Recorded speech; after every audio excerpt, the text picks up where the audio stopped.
అలాగే ఇక్కడ మనకి సమాసము ప్రాతిపదిక లెవెల్లోనే సుబుత్పత్తికి పూర్వమే జరుగుతోంది. అది ఉపపదాల విషయంలో మనకి సూత్రం స్ట్రైట్ ఫార్వర్డ్ గా చెప్తోంది. ఉపపదం అతింగ్ అనే సూత్రం. ఓకే, అంటే ఇప్పుడు మనకి ఆ పరిభాషలో మూడిటి గురించి చెప్పారు. వేటి గురించి? గతి, కారక, ఉపపదాలు. ఇప్పుడు ఇక్కడ ఆ పరిభాషలో ఉపపదం అన్నది తీసుకుంటే పరిభాష కేవలం ఉపపద విషయంలో ఏం చెప్తోంది? ఉపపదము కృదంతాలతో కృత్భి సహ సమాసవచనం ప్రాక్ సుబుత్పత్తే అంటోంది. ఇప్పుడు అదే సూత్రార్థము మన ఉపపదం అతింగ్ అనే సూత్రం కూడా చెప్తోంది కదా. ఉపపదము కృదంత ప్రాతిపదికతోనే, ఈ ప్రాతిపదిక నుంచి సుబుత్పత్తి జరగక పూర్వమే ఇక్కడ సమాసము సమసిస్తుంది అని. అంటే ఆచార్యుల అంటే పూర్వాచార్యుల వారి యొక్క పరిభాషలో ఇక్కడ ఈ సూత్రము దానిని ఫాలో అవుతోంది. అంటే ఆ నియమాన్ని ఉల్లంఘించట్లేదు, ఆ నియమాన్ని పాటిస్తోంది ఉపపద విషయాల్లో. ఇప్పుడు ఏం చెప్తారు? గతి విషయంలో కూడా పాటిస్తుంది. ఎలా పాటిస్తోంది అంటే మనకి ఈ ఉపపదం అతింగ్కి పూర్వ సూత్రమైనటువంటి 2:2:18 కుగతి ప్రాదయ అనేటటువంటి సూత్రం. ఈ సూత్రము ఏం చెప్తుంది? అది కు అనేటటువంటి అవ్యయము, గతి సంజ్ఞలు, గతి సంజ్ఞ ఉన్నటువంటి శబ్దాలు, ప్రాదులు, ఇవి సమర్థవంతమైన శబ్దాంతరంతో నిత్యంగా సమసించే తత్పురుష సమాసము. సో ఇక్కడ ఏం చేస్తున్నారు? ఈ కుగతి ప్రాదయ సూత్రాన్ని యోగ విభాగం చేశారు, అంటే విభజించారు. ఎలా విభజించారు? కు ప్రాదయ గతి అని. అంటే ఇప్పుడు అక్కడ మనకు ఒక సూత్రం బదులుగా 2 సూత్రాలుగా మనం భావించవచ్చు కదా. కు ప్రాదయ గతి. ఇప్పుడు ఈ సుప్సుప అన్న అధికారం ఏదైతే ఉందో అది కు ప్రాదయ సూత్రానికి అనువర్తిస్తుంది. అంటే అప్పుడు మనం ఏం జరుగుతుంది? కు అనేటటువంటి అవ్యయము, ప్రాదులు సుబంతంతో నిత్యంగా, సమర్థవంతమైన సుబంతముతో నిత్యంగా సమసించే తత్పురుష సమాసము. ఇప్పుడు ఇంకొక ఆ యోగ విభాగం చేసిన తర్వాత కొత్తగా ఇంకొక సూత్రం వచ్చింది కదా, అదేమవుతుంది? గతి. ఆ గతి అన్న దానికి పరశాస్త్రమైనటువంటి ఉపపదం అతింగ్ నుంచి అతింగ్ ని అపకర్ష చేసుకుంటున్నారు. అంటే పూర్వశాస్త్రం నుంచి తెచ్చుకుని ఇక్కడ వాడుకుంటే అనువృత్తి, పరశాస్త్రం నుంచి పుల్ చేసుకుని ఈ సూత్రంలో వాడుకుంటే అపకర్ష. ఇక్కడ 2:2:18 యోగ విభాగం చేస్తే గతి అనేటటువంటి కొత్త సూత్రం మనకు తెలుస్తోంది. 2:2:19 మనకి పరశాస్త్రం. అక్కడ ఉపపదం అతింగ్ అని, అతింగ్ అనే పదం ఉంది. ఆ అతింగ్ అని అపకర్ష చేసుకుని ఈ గతి అనేటటువంటి సూత్రంలోకి అపకర్ష చేసుకుంటున్నాం. అంటే అప్పుడు ఏమైంది? గతి అతింగ్ అనేటటువంటి కొత్త సూత్రం తయారైంది. మరి ఇప్పుడు మనం అతింగ్ అన్న పదానికి మొన్నంతా డిస్కస్ చేసుకున్నాం కదా, ఆ పదం అక్కడ ఉందంటేనే ఇక్కడ కేవలము తినంతంతోనే ప్రతిషేధము కాదు, సుబంతానికి కూడా ప్రతిషేధము. ఇక్కడ సుప్సుప అన్నది నివృత్తి, ఇక్కడ అనువర్తించదు. అంటే ఇప్పుడు ఇక్కడ గతి అతింగ్ లో సుప్సుప అన్నది అనువర్తించదు. అప్పుడేమైంది? గతి సంజ్ఞ శబ్దాలు సమర్థవంతమైన అంటే ఒక శబ్దముతో, అంటే ఒక ప్రాతిపదిక స్థాయిలోనే, అదే జనరల్ గా ఇప్పుడు అక్కడ గతి అన్నది క్రియాయోగంలోనే వస్తుంది మనకి. అంటే అక్కడ కంపల్సరీగా కృదంతం ఉంటుంది. అంటే గతి సంజ్ఞక శబ్దాలు కృదంత ప్రాతిపదికతోనే సుబుత్పత్తి కంటే పూర్వమే సమసిస్తాయి అనేటటువంటి ఒక కొత్త, ఒక ఇమాజినరీ సూత్రం లాగా మనం ఇక్కడ చేశారు యోగ విభాగం చేసి. ఇప్పుడు ఈ ఇమాజినరీ సూత్రార్థము ఇప్పుడు మన పూర్వాచార్యుల యొక్క పరిభాషలో ఉన్నటువంటి గతి అర్థం సరిపోతోంది కదా. అక్కడ కూడా ఏం చెప్పారు? గతి కారకోపపదానం, అందులో ఉపపదం తీసేసేయండి, అలానే కారకాలు తీసేసేయండి, గతి ఒక్కడే తీసుకోండి. గతి లేదా గతయః కృద్భిః సహ సమాసవచనం ప్రాక్ సుబుత్పత్తేః. అంటే గతి సంజ్ఞ శబ్దాలు ఒక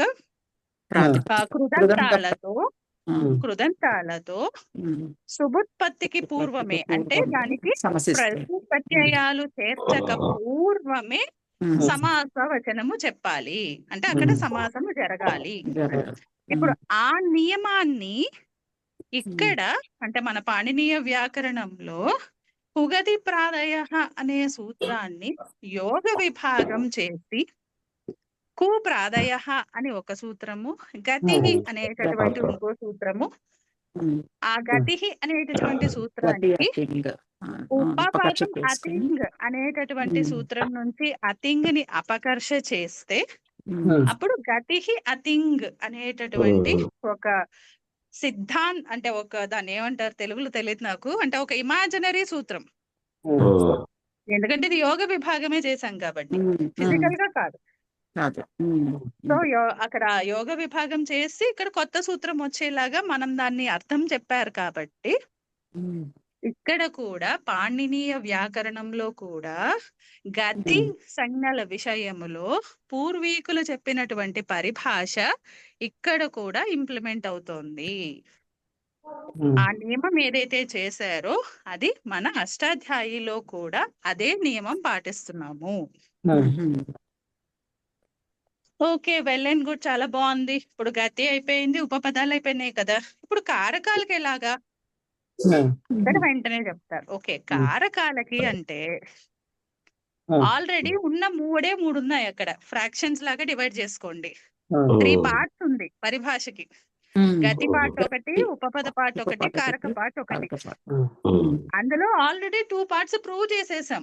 ఇప్పుడు ఇక్కడ మన దాంట్లో సూత్రాల ద్వారా ప్రూవ్ చేసేసాం అదే అర్థాన్ని. ఇంకప్పుడు హెన్స్ ప్రూఫ్డ్ కారకాలు కూడా అంటే ఆ కారకాల విషయంలో కూడా ఇది వర్తిస్తుంది అని ఆ స్టేట్మెంట్, అంటే ఆ కాన్సెప్ట్ ని ఏమన్నారు వాళ్ళు, ఏకదేశానుమతి. అంటే ఏకదేశము అంటే ఫ్రాక్షన్. ఆ ఫ్రాక్షన్ కూడా ఎప్పుడైతే మెజారిటీ ఆల్రెడీ కన్సెంట్ పొందేసిందో, ఏదైతే ఫ్రాక్షన్ ఉందో ఆ పార్ట్ కూడా కన్సెంట్ పొందుతుంది అని చెప్పడం. అంటే we will agree to that. అందుకని ఏకదేశ అనుమతి ద్వారా ఇక్కడ కారకాల విషయంలో కూడా ఈ పరిభాష మనకి వర్తిస్తుంది. అంటే ఈ పాణినీయ అష్టాధ్యాయి ద్వారా మనం ప్రూవ్ చేయొచ్చు అని చెప్పారు. వెంటనే ఓకే, ప్రూవ్ అదంతా సరే, మరి ఇప్పుడు సమాస విధాయక శాస్త్రంలో ఉపపదం అతింగ్ అని చెప్పారు కాబట్టి ఫర్ షూర్ అయిపోతుంది. గతి కుగతి ప్రాదయహాలో కూడా మీరు అతింగ్ని అపకర్ష చేసుకుంటారు కాబట్టి అక్కడ కూడా కంపల్సరీగా ఫాలో అవుతుంది. మరి ఇప్పుడు కారకాలకు అలా ఒకటే సూత్రం ఉందా సమసించేది? లేదు కదా. కారకాలు అంటే విభక్తి తత్పురుష మొత్తం.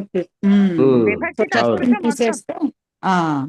మరి అప్పుడు అన్ని సూత్రాల మీద, అంటే ఇప్పుడు ప్రతి సూత్రంలోని ఇప్పుడు ఏం చేస్తే ఇప్పుడు మనకు అక్కడ పరిభాషను గుర్తు తెచ్చుకోవాలి మనము, అంటే హౌ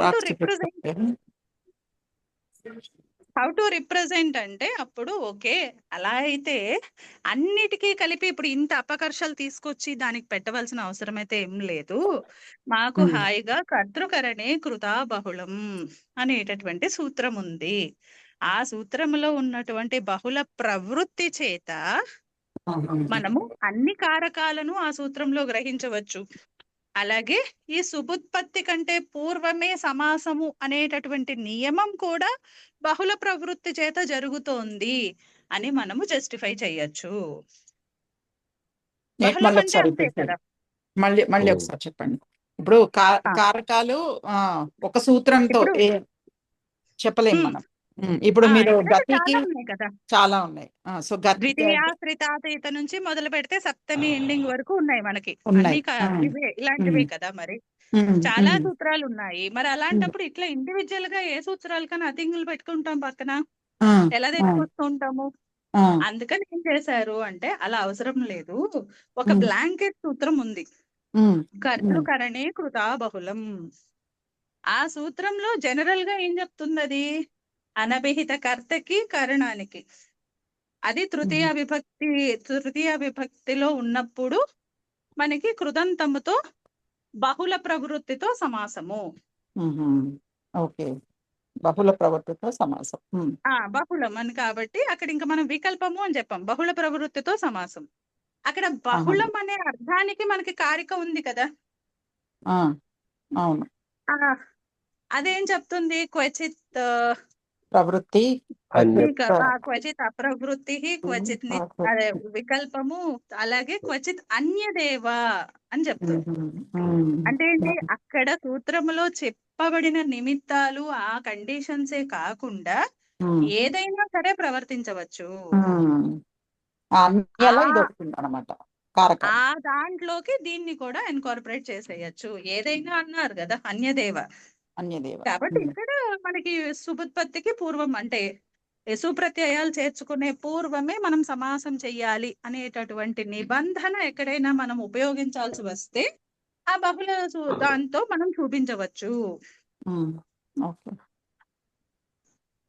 అంటే ఇప్పుడు టోటల్ గా హెన్స్ ప్రూవ్డ్ అయిపోయింది అనమాట. ఏదైతే మనకి పాణినికి పూర్వం ఉన్నటువంటి ఆచార్యుల వారి సిద్ధమైనటువంటి పరిభాష ఉందో, ఇప్పుడు మన కాశీకులో బ్లూ లైన్ లో హైలైట్ చేసి ఉంది కదా, గతికారకోపపదానాం కృద్భిః సహ సమాసవచనం ప్రాక్ సుబుత్పత్తేః అనేటటువంటి పరిభాష, పూర్వము ఉన్నటువంటి పూర్వ వైయాకరణల పరిభాష ఏదైతే ఉందో అది మన పాణిని అష్టాధ్యాయిలో కూడా అది ప్రవర్తిస్తోంది. ఓకే, సో బాగుంది, పరిభాష చెప్పారు, పరిభాష ప్రవర్తిస్తోంది. అసలు ఇప్పుడు ఇంత జంజాటం ఎందుకు కదా? అంటే ఇప్పుడు ఇదొక ఇంత పెక్యులియర్ కేసెస్ చెప్తున్నారు కదా, మరి ఇప్పుడు ఈ కేసెస్ ఎక్కడ వాడుకోవడానికి? అంటే ఇప్పుడు ఈ పరిభాష లేకపోతే ఏంటి ప్రాబ్లం? ఎక్కడ వస్తుంది ప్రాబ్లం? కాంటెక్స్ట్ ఏంటి? దానికి ఎక్స్ప్లెయిన్ చేయడానికే మనకి ఈ ఒక్కొక్క దానికి ఒక్కొక్క రూపాలు చూపిస్తారన్నమాట. ఒక నిమిషం అండి, ఇక్కడ న్యాసలో ఇది ఇచ్చారు, ఇదేనా చెప్పండి. Explanation?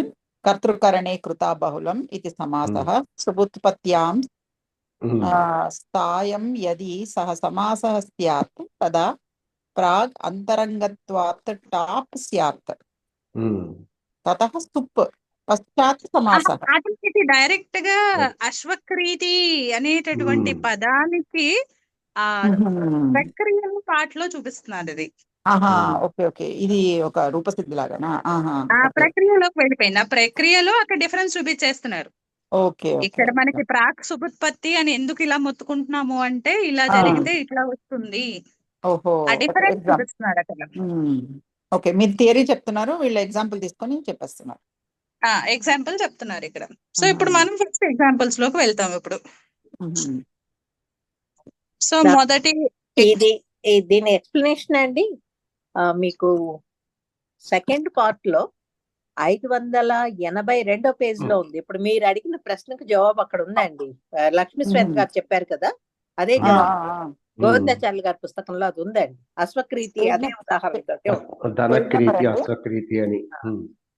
Page number 525 582 582. Okay okay, ఇది గురువు గారు మనకు చెప్పారండి. మీరు అప్పుడు మిస్ అయ్యారో ఏమో గానీ ఇది గురువు గారు చెప్పారు. ఈ కచ్చపి, అశ్వక్రీతి, ధనక్రీతి అని. నేను మిస్ అయ్యాను, అప్పుడు క్లాస్ లో ఉన్నా నాకు ఇంత అర్థం కాలేదండి. రాజేష్ గారు చెప్పారు. ఇద్దరం ఒకటే స్టేజ్ లో ఉన్నానులేండి. అప్పుడు నేను విన్నది మీరు వినకపోయింది కూడా ఒకటే. ఓకే, సో ఇప్పుడు ఫస్ట్ గతి సంగతి తీసుకుందాం. గతి తీసుకుందామా? ఓకే, ఎందుకంటే ఇది అందరికి బాగా సుపరిచితమైనటువంటి పదం, వ్యాఘ్రీ. ఇక్కడ కూడా ఎక్స్ప్లెనేషన్ ఉంది. అవును, వ్యాఘ్రీ. ఓకే, ఏముంది, ఇది మనకి తెలిసిందే కదా, స్త్రీలింగంలో ఉన్నటువంటి జాతివాచకం ఆడపులి. ఇప్పుడు దీని ప్రక్రియలోకి వచ్చేసరికి దానికి ఏమవుతుంది మనకి విగ్రహ వాక్యము విశేషేణ ఆసమంతాత్ జిగ్రతి ఇది. ఇక్కడ చూసారు వాసవ్ గారు మొన్న అడిగారు కదా, ఆంగ్కి ఆసమంతాత్ అని లేకపోతే ఇట్లా వాటికి ప్రత్యేకించి అర్థాలు ఉన్నాయా అని. అవునండి. అంటే ప్రత్యేకించి కొరిలేషన్ లాగా కాదు, అంటే ఆంగ్ ఇది ఈక్వల్ టు ఆసమంతాత్ అనేలాగా ఉందో లేదో నాకు ఐడియా లేదు. కానీ మనకి ఆ అర్థంలో ఎక్కడైతే ఈ ఆంగ్ అనే ఉపసర్గ వాడి మనకు ఆ విశేషణాన్ని తెలియజేస్తారో అక్కడ చెప్తారు వాళ్ళు. ఇప్పుడు వి అనే ఉపసర్గం ఉంది, కొన్ని చోట్ల వి అంటే విశేషార్థంలో చెప్తారు, కొన్ని చోట్ల వి అంటే విభిన్నార్థంలో చెప్తారు, కొన్ని చోట్ల విరోధార్థంలో చెప్తారు. అంటే అక్కడ ఆ కాంటెక్స్ట్ లో శిష్ట ప్రయోగంలో ఆ రూపానికి ఏ అర్థం ఉందో అది ఈ ఉపసర్గలు అన్నవి డిఫరెన్షియేటర్స్. ఆ నార్మల్ క్రియకి డిఫరెన్షియేటర్ ఉపసర్గ. సో ఆ అర్థంలో ఇక్కడ ఆంగ్ అనే అర్థము, ఇక్కడ వి అనేదేమో వి అనే ఉపసర్గేమో విశేషార్థంలో ఉంది, అలాగే ఆంగ్ అనేది ఆసమంతాత్ అర్థంలో ఉంది. అంటే పూర్తిగా అన్ని వైపులుగా. పదమంజరిలో వ్యాజిగ్రతీతి వ్యాగ్రే అని ఇచ్చారు. విడదీశారు. విడదీయలేదు, వాళ్ళు డైరెక్ట్ గా తినంత రూపం ఇచ్చారండి. మొత్తము విగ్రహవాక్యము కాదు, డైరెక్ట్ గా తినంత రూపంతోనే చెప్పారు. అంటే ఇట్లా అర్థం లాగా అంతే. అంటే ఇప్పుడు మనము ఆగచ్చతి అంటే తినంతమే కదా అది. పూర్వక వి కాదు, వి పూర్వక అంగే, అందుకే విశేషణ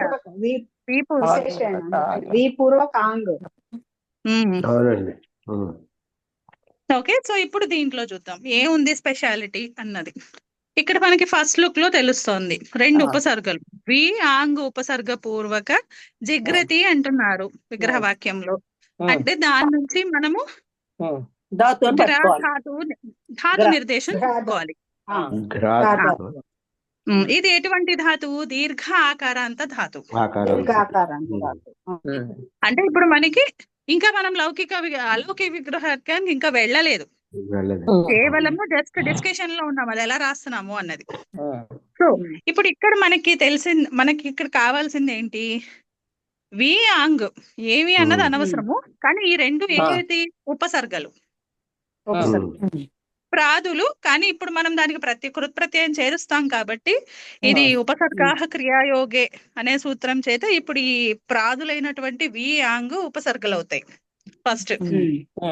ఇప్పుడు ఉపసర్గలు ఉన్నాయి అంటే ఉపసర్గలు ఉన్నప్పుడు గ్రా ధాతువు కంటే పరంగా కర్తృర్థంలో ఏ ప్రత్యయము వస్తుంది? ఫస్ట్ అది క్వశ్చన్ వేసుకోవాలి మనం. అక్కడ ఉన్న విగ్రహ వాక్యం నుంచి మన ఫస్ట్ క్వశ్చన్ అది. ఇక్కడ కంపల్సరీగా ఉపసర్గ ఉండాలి. ఉపసర్గ ఉండగా గ్రాధాతు అంటే ఆకారాంత గ్రాధాతువు కంటే పరంగా కర్తృర్థంలో ఇక్కడ ప్రత్యయము ప్రత్యయం రావాలండి. ఫస్ట్ మనం ఉత్సర్గ నుంచి ఆలోచించాలి కదా, ఉత్సర్గ నుంచి ఆలోచించాలి. ఇప్పుడు ఇక్కడ ఎలా ఫిగర్ అవుట్ చేయాలి? ఇప్పుడు ఇక్కడ ఉపసర్గ అన్నాం కదా, మరి ఉపసర్గ ఉండగా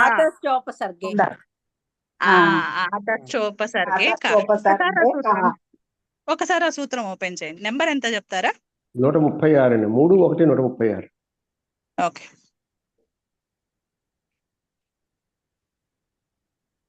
ఓకే, 3-1-136 ఆతశ్చోపసర్గే.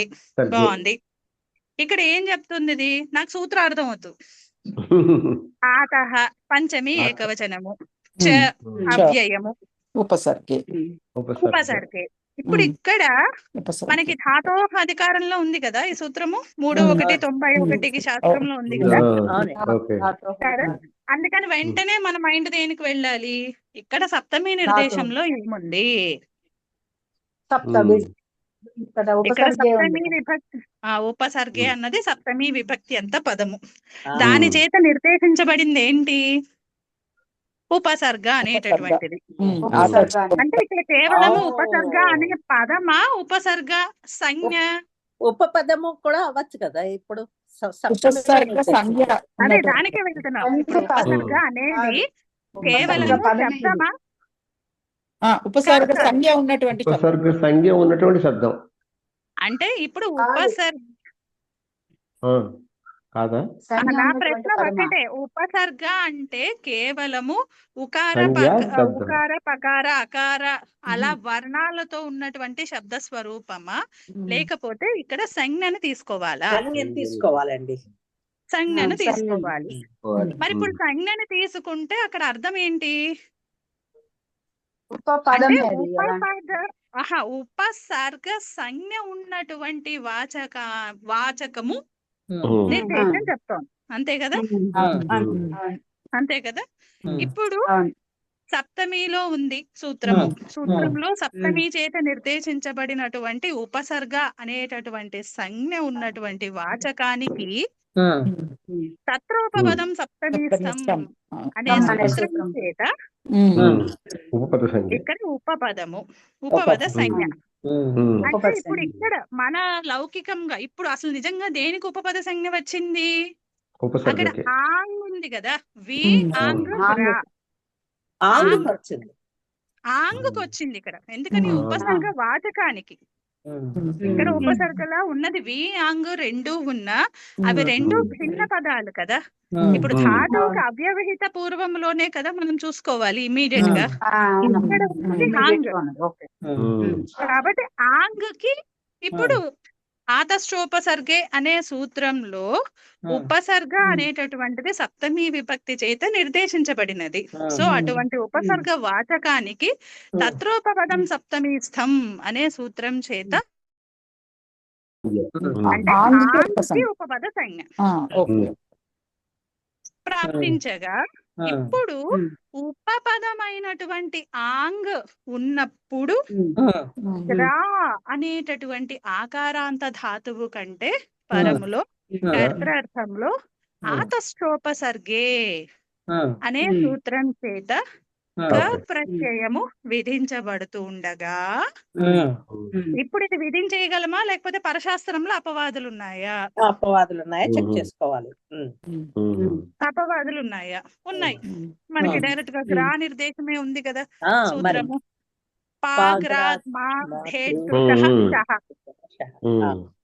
నెంబర్ ఒకసారి చెప్తారా? నెంబర్ నోట్ చేసుకుంటా బెటర్. 3:1 137 అనుకుంటారండి. అది పక్కదే పరశాస్త్రంలో 3:1 137. సో ఇప్పుడు ఈ సూత్రం ఉంది. ఇక్కడ కూడా మనము అపవాదు చెక్ చేసుకునేటప్పుడు మళ్ళీ ఆ ఉపపదము ఉన్నప్పుడే ఈ అపవాదు పనిచేస్తుందా అన్న కండిషన్ కూడా కంపల్సరీగా చెక్ చేసుకోవాలి. సో ఇప్పుడు 3:1 చూస్తే దృశ అంత ఆ ధాతువులకి అక్కడ సమాహార ద్వంద్వం చేశారు, అందుకని ఏకవచనము, అది పంచమి విభక్తిలో చెప్పారు. సో వాటికంటే పరములో ష అనేటటువంటి కృత్ప్రత్యయం విధించారు. ఎప్పుడు? అనువృత్తిలోకి ఉపసర్గే. అంటే ఇప్పుడు అనువృత్తిలో అంటే ఇప్పుడు మనము సప్తమి నిర్దేశము కేవలము సూత్రంలోనే కాదు, అనువృత్తి సహిత సూత్రంలో చెక్ చేసుకోవాలి. అంటే ఇప్పుడు ఈ 3:1 సూత్రానికి కూడా ఆ ఉపసర్గే అన్నది సప్తమిలో చెప్పారు కాబట్టి ఇక్కడ కూడా ఉపసర్గ వాచకము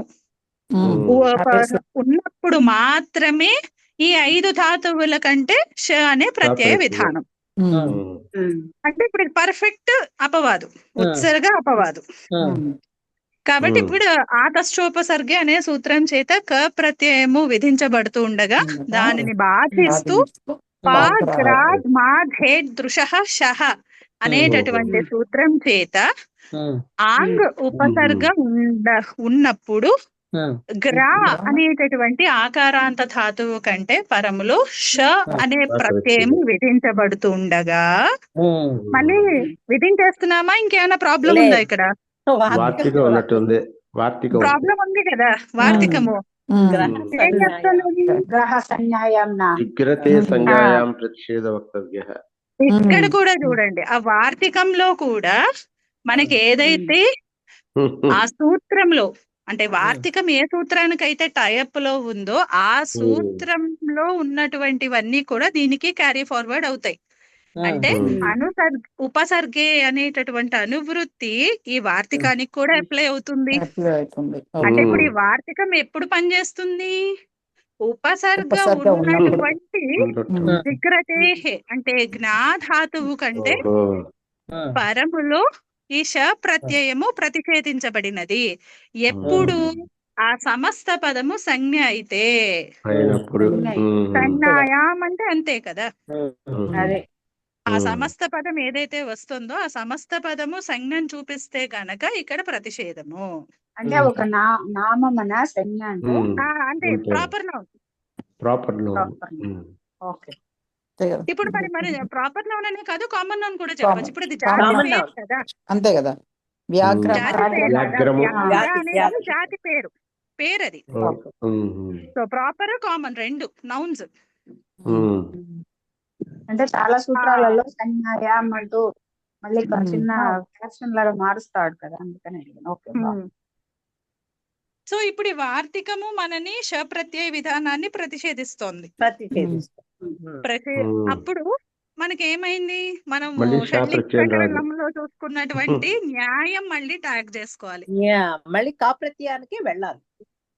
అప్పుడు న్యాయం చెప్పుకుని మళ్ళీ వెనక్కి వెళ్ళాలి. ఏంటా న్యాయము? పునరుత్సర్గ బాధకాభావే పునరుత్సర్గ శాస్త్ర ప్రవృత్తి.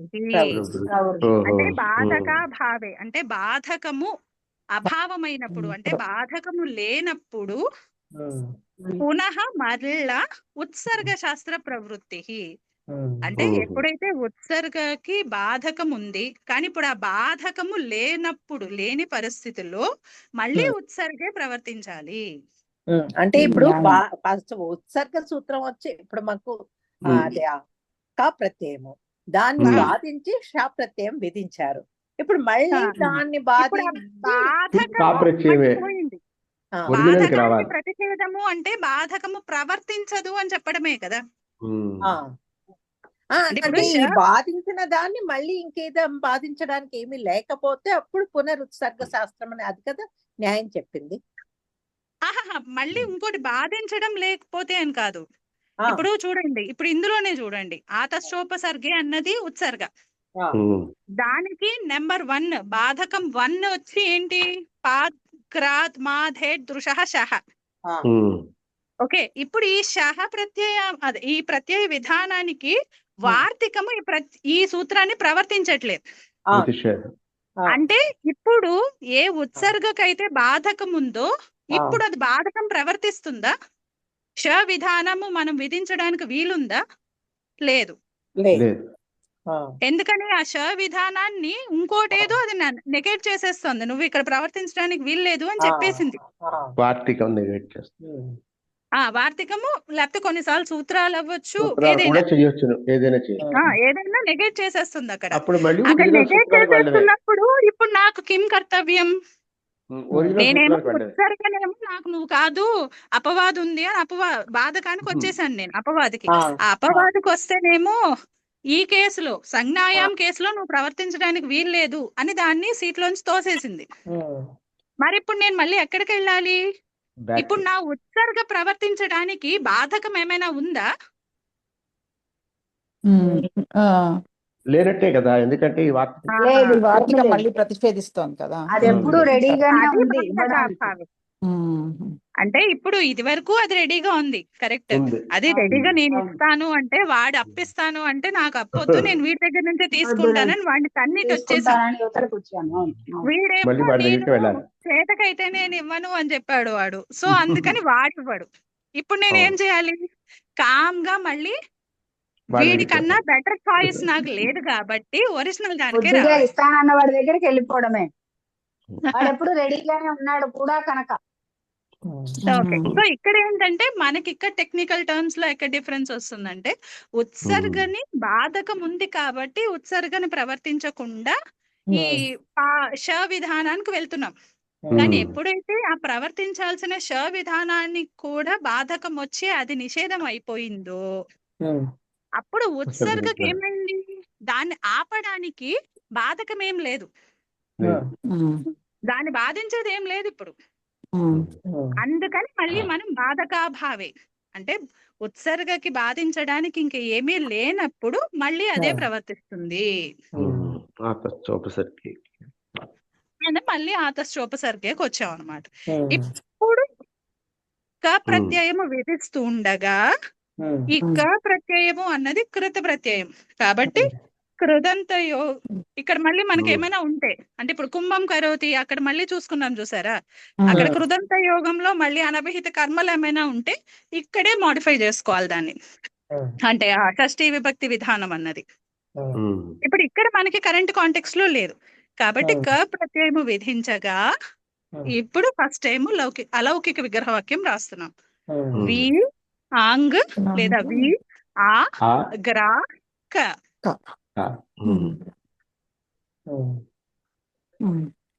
ఇప్పుడు మనకి వెంటనే అంటే ప్రత్యయం విధించిన వెంటనే సంజ్ఞా లోపాలు చెప్పేసుకున్నాక వి ఆంగ్ గ్నా గ్రా ఆ. ఈ ఆ ఎటువంటిది కిత్తైన ప్రత్యయం, అందుకని ఆతో లోప ఈ టీచర్ అదేం చెప్తుంది? ఆకారాంత ధాతువు కంటే పరములో కిత్తైన నిత్తైన ప్రత్యయాలు లేదా ఇడాగమము ఉన్నప్పుడు ఆ ధాతువుకి లోపము, ఆకారానికి లోపం, అలోంత్యస్యాతో అంత్యవర్ణానికి లోపం అంటే ఆకారానికి లోపం అంతేనా? ఓకే. లక్ష్మీశ్వేత గారు ఒక్క నిమిషం ఇక్కడ ఆపుతున్నారండి.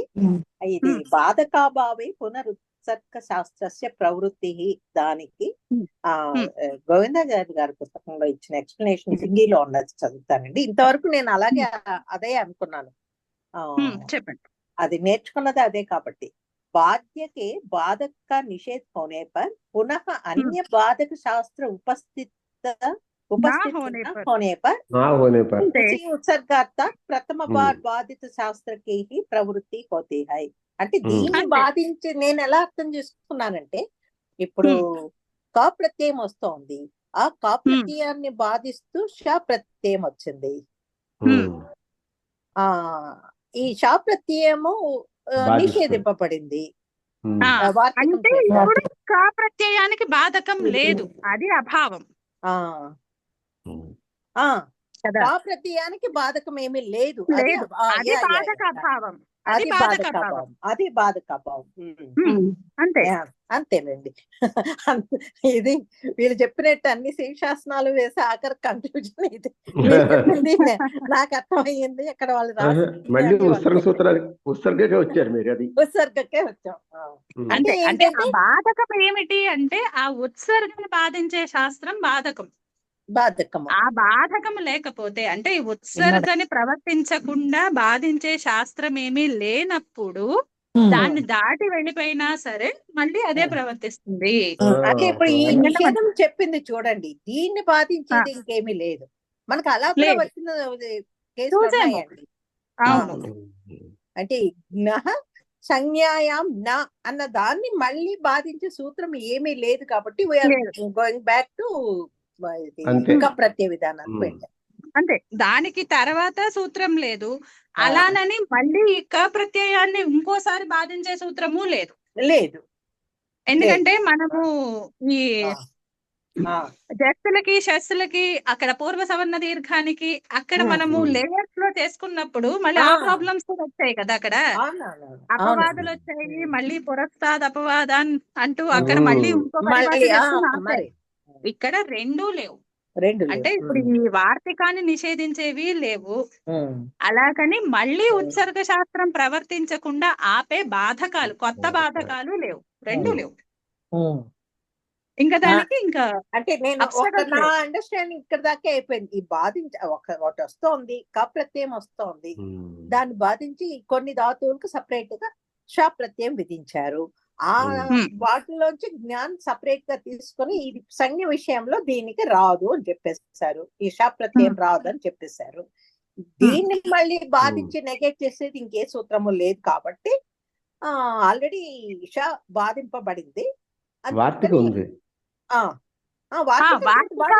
చేసేది లేదు అని వార్తిక అంటే అది నెగ్లెక్ట్ చేసేది ప్రత్యేకం లేదు. చెప్పింది కదా. ఆ అవును. వార్తికాన్ని ఇంకోటి ఏది కూడా మళ్ళీ లేదు. అది ప్రవర్తించనివ్వకుండా చేసేది ఏం లేదు. ఏమీ లేదు. లేదు కాబట్టి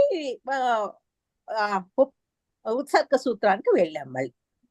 ఆ, అది That is ఒకటి. how I మిగతావన్నీ understood. అవునవును, ఇక్కడ 2 సైకిల్స్ ఉన్నాయి. ఒక సైకిల్ ఇది నేను అర్థం చేసుకున్నది ఇది. ఫస్ట్ సైకిల్ అది. రెండవ సైకిల్ ఆ. ఏంటంటే మనకి కాంప్లెక్సిటీస్ అన్ని మనకి షడ్లింగ ప్రకరణంలో వస్తాయి. ఆ. ముఖ్యంగా ఈ అతో గుణేలు అవును. అవునండి, అవునండి. Yeah, yeah. అకస్మయో పూర్వ సవర్ణాలు అక్కడ ఏమవుతుంది, ఒకదాన్ని ఒకటి వేసేసి నిషేధించేసిన తర్వాత మళ్ళీ ఇంకొకటి వెనకాల నుంచి నేనున్నాను అంటూ వస్తుంది. అది వస్తుంది. యుగపతి ప్రాప్తిస్తుండగా మళ్ళీ నిత్యమా అనిత్యమా అట్లా. పరమా. అందుకని ఏంటంటే ఇక్కడ 2 కండిషన్స్. ఒకటి ఇప్పుడు మన కండిషన్ లో ఈ వార్తికాన్ని బాధించేటటువంటి పరశాస్త్రం ఏమీ లేదు. లేదు. రెండవది ఏమీ ఈ మళ్ళీ ఇంకొకసారి దీన్ని బాధించేటటువంటి ఉత్సర్గను బాధించేటటువంటి పరశాస్త్రం కూడా లేదు. ఏమీ లేదు. ఈ జ్ఞాతి ఇంకా మళ్ళీ నేనున్నాను అంటూ ఇంకోటి ఏది క్లెయిమ్ చేయదు, ఎటువైపు నుంచి క్లెయిమ్ చేయదు.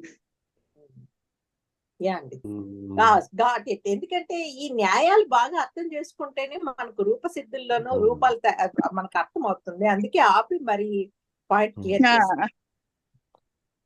క్లియర్ చేసుకున్నాను. ఈ ఆకారానికి లోపం ఏ సూత్రం అండి మేడం? ఆతో లోప టీచర్. అచ్చా, ఆతో నెంబర్ చెప్తాను. అక్కర్లేదు, నెంబర్ నేను చూస్తానండి. 6464. అదిగో అసలు మీరు శర్మ గారా మరి అసలు నంబర్ అంటే మేము శర్మ గారిని వెయిట్ చేస్తాం. దాతువులు అంటే వాసు గారు. క్లాస్ ఆపి అన్ని రకరకాల ప్రశ్నలు వేసేది నేను. కామ్గా వినేవాళ్ళు మిగిలిన వాళ్ళందరూ. ఓకే, సో ఇప్పుడు మనకి వి ఆంగ్ గ్ర అని ఉన్న స్థితిలో ఇది క అనే ప్రత్యయం కదా, అది కిత్తైన ప్రత్యయం కాబట్టి ఆతోలోప ఇటీచ అనే సూత్రం చేత ఆకారాంత ధాతువు కంటే కిత్తైన నిత్తైన లేదా ఇడాగమము పరమైనప్పుడు ఆ ఆకారానికి లోపము. అందుకని ఇప్పుడు అలా ఉండగా ఆ స్థితిలో వి ఆంగ్ గ్ర వర్ణమేళనం చేస్తే వి ఆంగ్ గ్ర అనేటటువంటిది వచ్చింది. ఓకే, ఇక్కడ మనకి ఏమవుతుంది, ఇప్పుడు మనం సమాసం చెప్తాం. ఏమని? అగ్ర అనేది ఏంటి? కృదంతం. అది ప్రాతిపదిక లాగానే ఉంది. ఇప్పుడు మనం దానికి సుబుత్పత్తి చేయట్లేదు, అంటే సుప్రత్యయం ఏమి చేర్చట్లేదు. అది కేవలము కృతద్ధిత సమాసాశ్చ అనే సూత్రంతో కృదంతత్వాత్ ప్రాతిపదిక సంజ్ఞ ఉంది గ్రాకి. అంటే కేవల కృదంత ప్రాతిపదిక. ఈ ఆంగ్ అనే దానికి గ్ర అనేది క్రియాయోగం, అంటే ఇప్పుడు అక్కడ కృదంతం ఉంది కదా, అందుకని ఇక్కడ గతిశ్చ అనే సూత్రంతో క్రియాయోగంలో ఉన్నప్పుడు ప్రాదులకి గతి సంజ్ఞ కూడా. అంటే ఇలా కూడా ఉపపద సంజ్ఞ ఇచ్చేసాం కదా, మళ్ళీ గతికి ఎందుకు వెళ్ళాలి మనం? అవును, అంటే ఇక్కడ ఎగ్జిస్టెన్స్ కో ఎగ్జిస్టెన్స్ ఉంది కానీ ఇచ్చి అనవసరంగా కన్ఫ్యూజ్ చేయకూడదు. అవును, ఇచ్చి కన్ఫ్యూజ్ చేయక్కర్లేదు. మీరు చెప్పింది తప్పని అనట్లేదు, ఆల్రెడీ ఉపపద సంజ్ఞ. అవును, అంటే అవును, అనవసరంగా కన్ఫ్యూషన్ తప్పించి అక్కడ ఇది లేదు. సో ఇప్పుడు ఇక్కడ ఏమవుతుంది, ఆంగ్ అన్నది ఉపపదము, ఉపపద సంజ్ఞ ఉంది దానికి. సో ఉపపదము కృదంత సమర్థవంతమైన కృదంత ప్రాతిపదికతోనే ఉపపదం అతింగ్ అనే సూత్రంతో నిత్యంగా సమసించి తత్పురుష సమాసము. అంటే ఇప్పుడు ఆంగ్ గ్ర అనేటటువంటి సముదాయానికి మనకి ఇప్పుడు సమాస సంజ్ఞ కూడా ఉంది. ఒక నిమిషం అండి, నేను కొంచెం మిస్ అయ్యాను ఇక్కడ. ఇప్పుడు ఓకే, మీరు ఆతోలోప ఇటీచతో అక్కడ ఆకారానికి లోపం చెప్పేసాం. ధాతువు యొక్క అంత్య ఆకారానికి లోపం అయిపోయింది. అప్పుడు వి ఆంగ్ గ్ర అనేటటువంటి స్థితి. స్థితి. ఉమ్. ఓకే. ఇప్పుడు ఈ గ్ర అనేది కృదంతం, కృదంత అది ప్రత్యయాంతం కదా. అయిపోయింది. అది కూడా సుప్రత్యయాలు మనం ఏమీ చేర్చట్లేదు, చేర్చట్లేదు. కేవలం కృదంతమే. అలాగే ఇక్కడ కృదంత ఎప్పుడైతే మనం కృత్ప్రత్యయం చేర్చామో అప్పుడు కృత్తదిత సమాసాస్య అనే సూత్రంతో ఇక్కడ గ్ర అనే దానికి కృదంతత్వాత్ ప్రాతిపదిక సంజ్ఞ. పరిభాష కూడా చెప్పుకోవచ్చు. గతికారకోపపదానాం పృథ్వీః సహ సమాసవచనం ప్రాక్ సుబుత్పత్తి నియమం ఆ పరిభాష పరిభాష. ఓకే, అది చెప్పేసుకొని ఉపపదం అతింగ్ అనే సూత్రం చేత సమాసం కాకపోతే మనం ఉపపదం అతింగ్ చెప్పినప్పుడు ఆ పరిభాష అసలు యూజ్ చేయక్కర్లేదండి, అవసరం లేదు. ఎందుకంటే అది మన అష్టాధ్యాయి పరిభాష కాదు. కాదు కాదు కాదు చెప్పుకోవచ్చు కూడాను మనకు అంటే గుర్తుండడానికి అంటే చెప్పుకోవాలి, కానీ అది కాకపోతే ఎక్కడ కంపల్సరీ చెప్పుకోవాల్సి వస్తుందంటే మనకి ఇప్పుడు గతి ఉంది, ఇప్పుడు అక్కడ కుగతి ప్రాదేహ అనే సూత్రంతో సమాసం చేస్తాం. ఇప్పుడు గతి వచ్చినప్పుడు అక్కడ మనకి వెంటనే గుర్తుండదు కదా, ఓహో ఇక్కడ అతింగ్ అన్నది మనం యోగ విభాగం చేసుకున్నాము అన్నది అక్కడ గుర్తుండదు. కాబట్టి అక్కడ జస్టిఫికేషన్ కోసం మనం రిమైండర్ లాగా పెట్టుకుంటాం అన్నమాట. అంతే అంతే. ఈ ఉపపదం అతింగ్ అన్నది జస్టిఫికేషన్.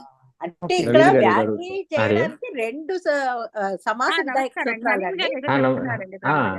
ఇక్కడ అంటే ఇది దీనికి ఉపపదం సంఖ్య ఉండకపోవచ్చు కదండి. ఇప్పుడు దీనికి ఇక్కడ ఆంగకు ఉంది కదండి, అక్కడ మనకి దీనికంటే ముందే ఉంది కదండి. దీని ఉపపద సంఖ్య మనకు ఇక్కడ వచ్చింది కదండి, కర్మణ్యం అక్కడ నుంచి ఉపపద సంఖ్య 3:1:92. ఆతోపసర్గే సంఖ్య ఎంత అండి? 136 అండి. 3:1:136. ఆతోపసర్గే. ఓకే, అదే ఉపసర్గ ఉపపదంగా ఉన్నప్పుడే అందుకని ఏమండి ఆతశ్చోపసర్గే 2 ఉన్నాయి చూడండి. ఐ థింక్ అక్కడ కన్ఫ్యూజ్ అవుతున్నట్టున్నా. కానీ ఇదేనండి, ఇదే. కాకపోతే నవీన్ గారు అది చూస్తున్నారా ఏంటి అని. ఫస్ట్ లేదండి, ఎలా ఉన్నా రెండు రావడానికే కదా. అవునండి. ఒకటేమో మనకి కేవలం ఉపసర్గ ఉపపదంగా ఉన్నప్పుడు, ఇంకోటేమో సుప్పు ఉపపదంలో ఉన్నప్పుడు. ఉపసర్గ ఉపపదే స్త్రియాం అంగ ప్రత్యయ అది ఒక్క నిమిషం అండి నవీన్ గారు. తత్రోపపదం సప్తమి సం అన్నది 3:1:92 సూత్రం అండి. 92. ఓకే, కరెక్టే అండి. కానీ ఇక్కడ మనకు ఇప్పుడు వ్యాగ్రిలో మనకు సప్తమి నిర్దిష్టం ఏమైందండి అందులో? ఉపసర్గ ఆంగ్. ఓకే, ఉపసర్గ ఆంగ్ దానికి ప్రత్యయ ఇప్పుడు ప్రత్యయ విధానం సూత్రంలో ఆతశ్చోపసర్గ అనే సూత్రంలో అక్కడ సప్తమిలో నిర్దేశించబడింది ఉపసర్గ. అంటే ఉపసర్గకి మనకి ఇది వస్తుంది కదా, ఉపసర్గ వాచకానికి ఉపసర్గ సంజ్ఞ. కాబట్టి ఆ సంజ్ఞ దేనికైతే ఉంటుందో దానికి ఉపపద సంజ్ఞ విధిస్తాం మనం. ఇప్పుడు ఇక్కడ మన విగ్రహ వాక్యంలో మన అలౌకికం లేదా లౌకికంలో అక్కడ మనకి వి ఆంగ్ గ్ర. ఇక్కడ ఆంగ్ అన్నది మనకి ఎప్పుడు కూడా ఫస్ట్ ఎప్పుడు కన్సిడరేషన్ ధాతువుకు అవ్యవహిత పూర్వంలో ఉన్నది గ్రహించాలి కదా. కాబట్టి ఇక్కడ ఆంగ్ అన్నది ఉపపదం అవుతుంది. అంటే ఆంగ్ ఉపసర్గనే ఉపపదముగా ఉన్నప్పుడు గ్రాధాతువు కంటే పరంలో ఆతశ్చోపసర్గే అనే సూత్రం చేత ప్రత్యయ విధానం. ఇక్కడ ఒక చిన్న అబ్జర్వేషన్ అండి నాది. ఇప్పుడేమో ఈ ఉపపదం అతింగ్ అన్న సూత్రం చేత ఒక సమాస విధాయక సూత్రాలు ఈ వ్యాక్రి రావడానికి 2 సమాస విధాయక సూత్రాలు కనిపిస్తున్నాయండి. ఇప్పుడు ఉపపద మతింగ్ అనే సూత్రం చేత సమాసం చేస్తున్నాము. తర్వాత మళ్ళీ వీతో కలపాలి కదా, విశేషణ కదా, అక్కడ మళ్ళీ ఇంకో సమాసం వస్తుంది. అదే కుగతి ప్రాదయ. అదే అప్పుడు అర్థం కాలేదండి. నాకు పొద్దున చూసినప్పుడు కూడాను ఉపపద మతింగ్ తోటి ఎలా సమాసం అవుతోంది ఇక్కడ అన్నది కొంచెము క్లారిటీ రాలేదు. ఇప్పుడు బాగా అర్థమైంది.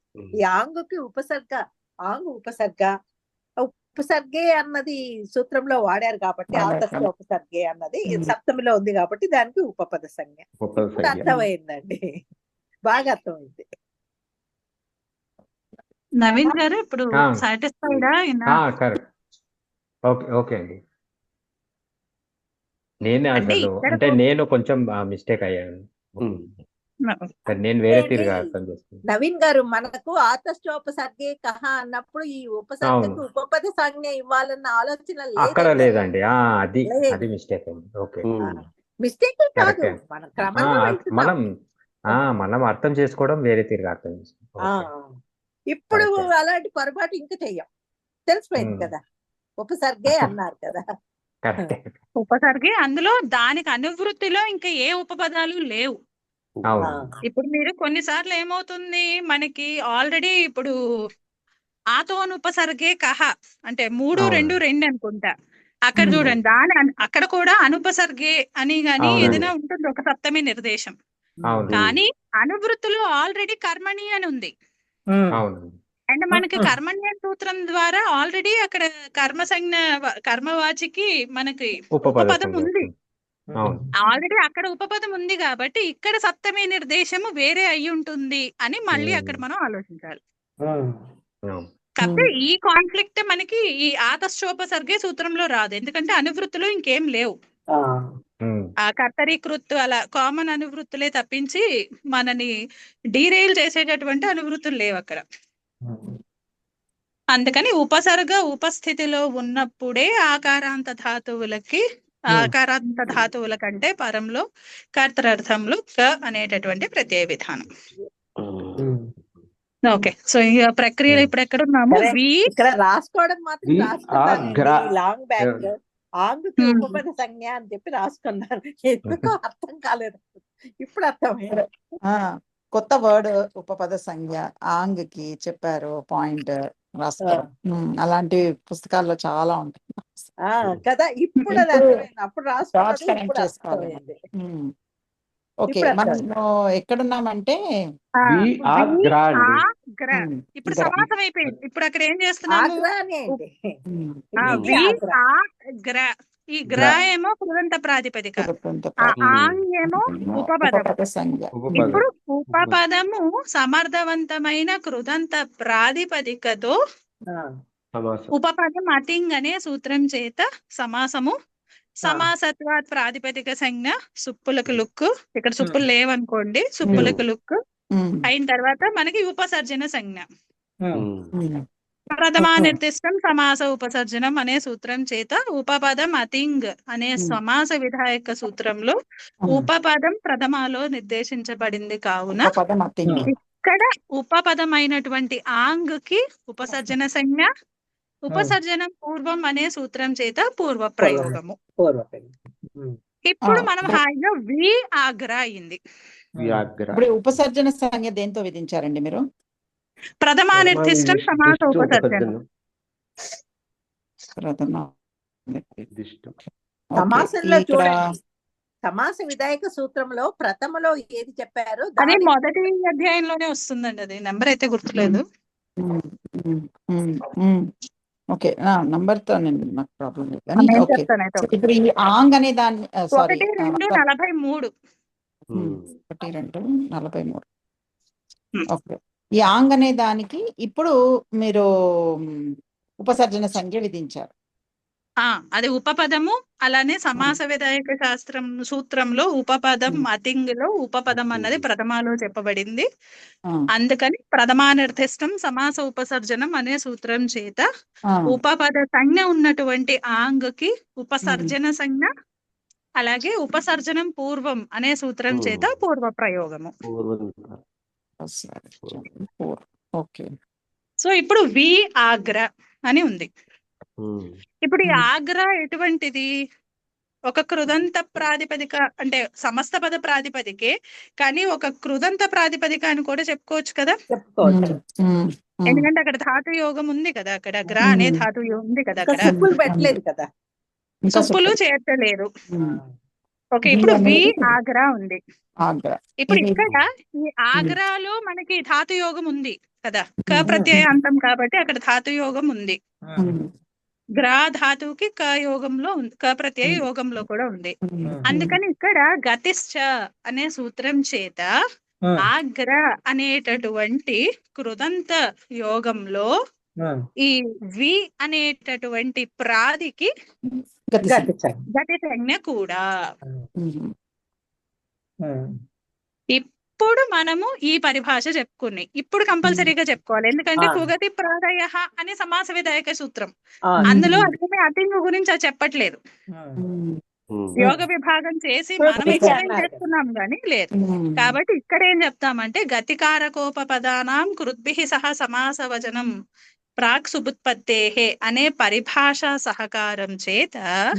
సహకారముతో కుగతి ప్రాదయ అనే సూత్రం చేత గతి సంజ్ఞ ఉన్నటువంటి వి అనేటటువంటి ప్రాది లేదా శబ్దము ఆగ్రా అనేటటువంటి కృదంతముతో సుబుత్పత్తికి పూర్వమే సమసిస్తుంది. అంటే ఇప్పుడు వీటి గతి పోర్ట్ఫోలియోలోనే సమాసం చేయొచ్చు కదా. అంతే, గతి మూలానే వస్తుంది అక్కడ సమాసం. అంటే ఇప్పుడు ఇక్కడ ఈ ఆగ్రా అనేది కృదంత ప్రాతిపదిక అయిపోయింది. ఈ కృదంత ప్రాతిపదికతో ఈ వి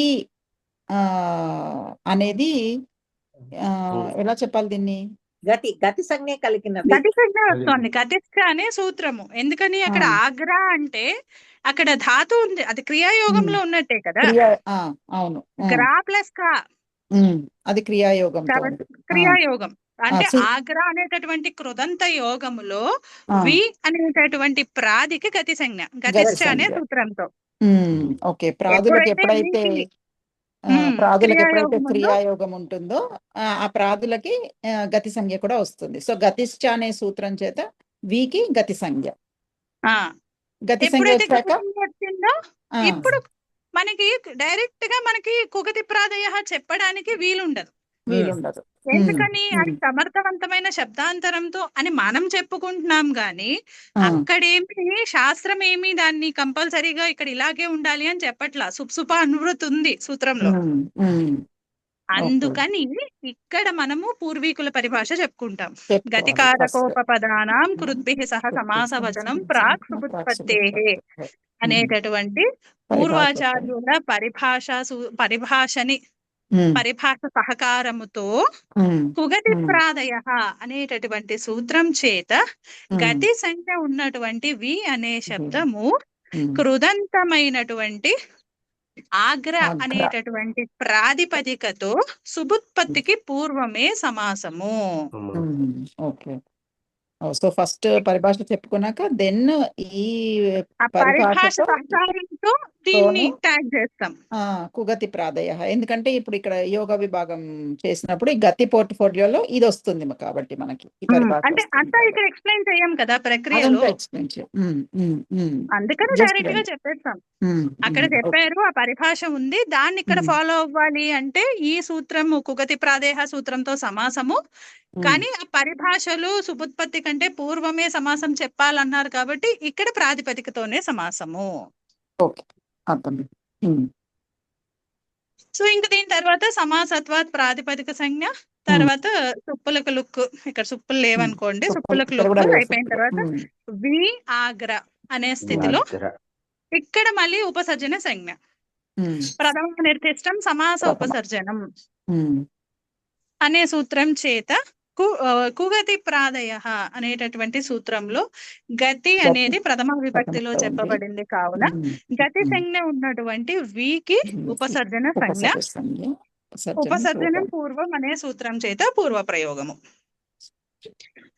తర్వాత మనకి ఆ సంహిత కార్యాలు చేసేసిన తర్వాత యణాదేశము వ్యాఘ్ర అనేటటువంటి ప్రాతిపదిక వచ్చింది. ఇప్పుడు వ్యాఘ్ర వచ్చాక ఇప్పుడు స్త్రీత్వ వివక్షలో ఏం చేయాలి? మామూలుగా అయితే అజాత్ చేతస్టాపే వస్తుంది, కానీ ఈ వ్యాఘ్ర అనేటటువంటి ప్రాతిపదిక ఒక జాతిని చూపిస్తోంది. అలాగే ఈ జాతి నిత్య స్త్రీలింగంలో చెప్పబడినటువంటి జాతివాచకము కాదు.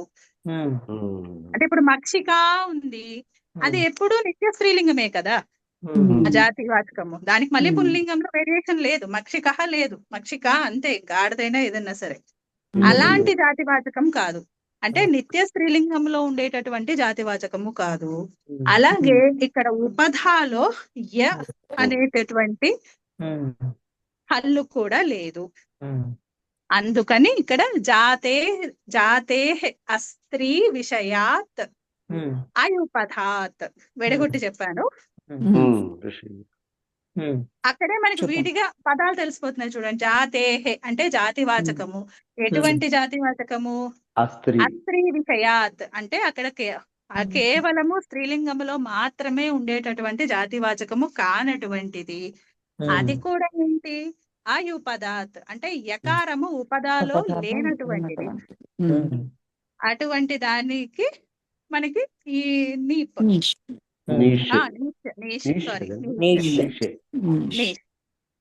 అప్పుడు వ్యాఘ్ర ఈ అనుబంధ లోపాలు చేసిన తర్వాత ఇప్పుడు ఇంకా మనకి యచీభంతో పూర్వానికి భసంజ్ఞ. యస్యేతి చ సూత్రం చేత భసంజ్ఞ ఉన్నటువంటి అకారాంత ఇకారాంత అంగానికి తదిత ప్రత్యయము లేదా ఈకారము పరమైనప్పుడు లోపము. ఇక్కడ ఆకారానికి వ్యాఘ్ర ఈ ఇంకా వర్ణమేళనము వ్యాఘ్రీ. సో ఇది బానే ఉంది, కానీ ఇప్పుడు మనం సుబుత్పత్తి అంటూ ఇంత అంటున్నాం కదా. ఇప్పుడు ఆ సుబుత్పత్తి చేసేసాక సమాసం చేస్తే ఏంటి ప్రాబ్లము? ఇప్పుడు ఓకే, వ్యాఘ్రీ శబ్దం సాధించారు, సుబుత్పత్తి చేయట్లేదు, బానే ఉంది. ఇప్పుడు సుబుత్పత్తి చేస్తే ఈ శబ్దం రాదా?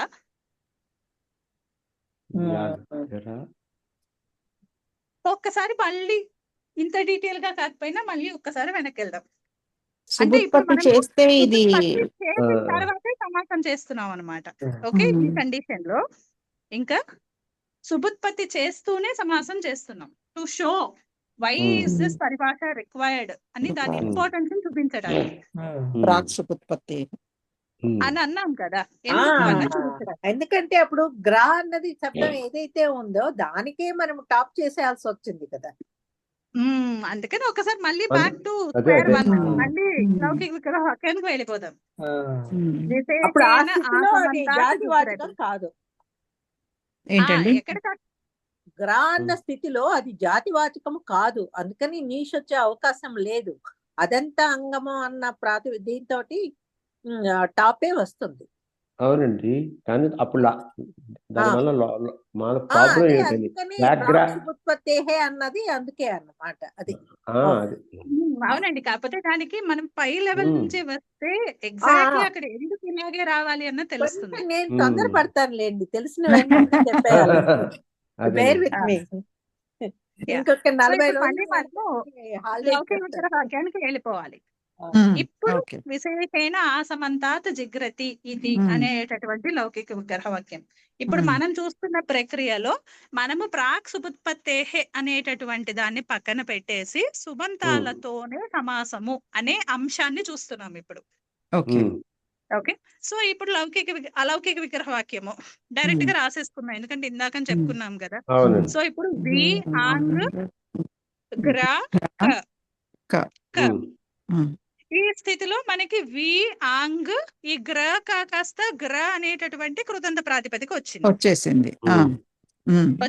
ఓకే, అప్పుడు వి ఆంగ్ గ్ర హ్రస్వ గ్ర అన్నది ఉంది. ఇప్పుడు ఇక్కడ మనము సమాసం చెయ్యాలి. సుప్సుపాధికారము అంటే ఏంటి? సుప్రత్యయం చేర్చాలి కదా. జనరల్ గా ప్రాతిపదికతో అవ్వదు కదా, సమాసము అన్ని కూడా సుప్సుపాధికారంలో ఉంటుంది కాబట్టి రెండు సుబంతాలు అవ్వాలి. సుబంతం అవ్వాలి అంటే ఈ సుప్రత్యయాలు మనం చేర్చాల్సిందే. సో మనం సుప్రత్యయము చేర్చే ముందర మనకు ఒక న్యాయం ఉంది. ఇప్పుడు మీరు సుప్రత్యయాలు చేర్చాలి అన్నారు కదా, so you are assuming that ఈ ఆంగ్ కి కూడా సు పెట్టి తీసేసాము అని, రైట్?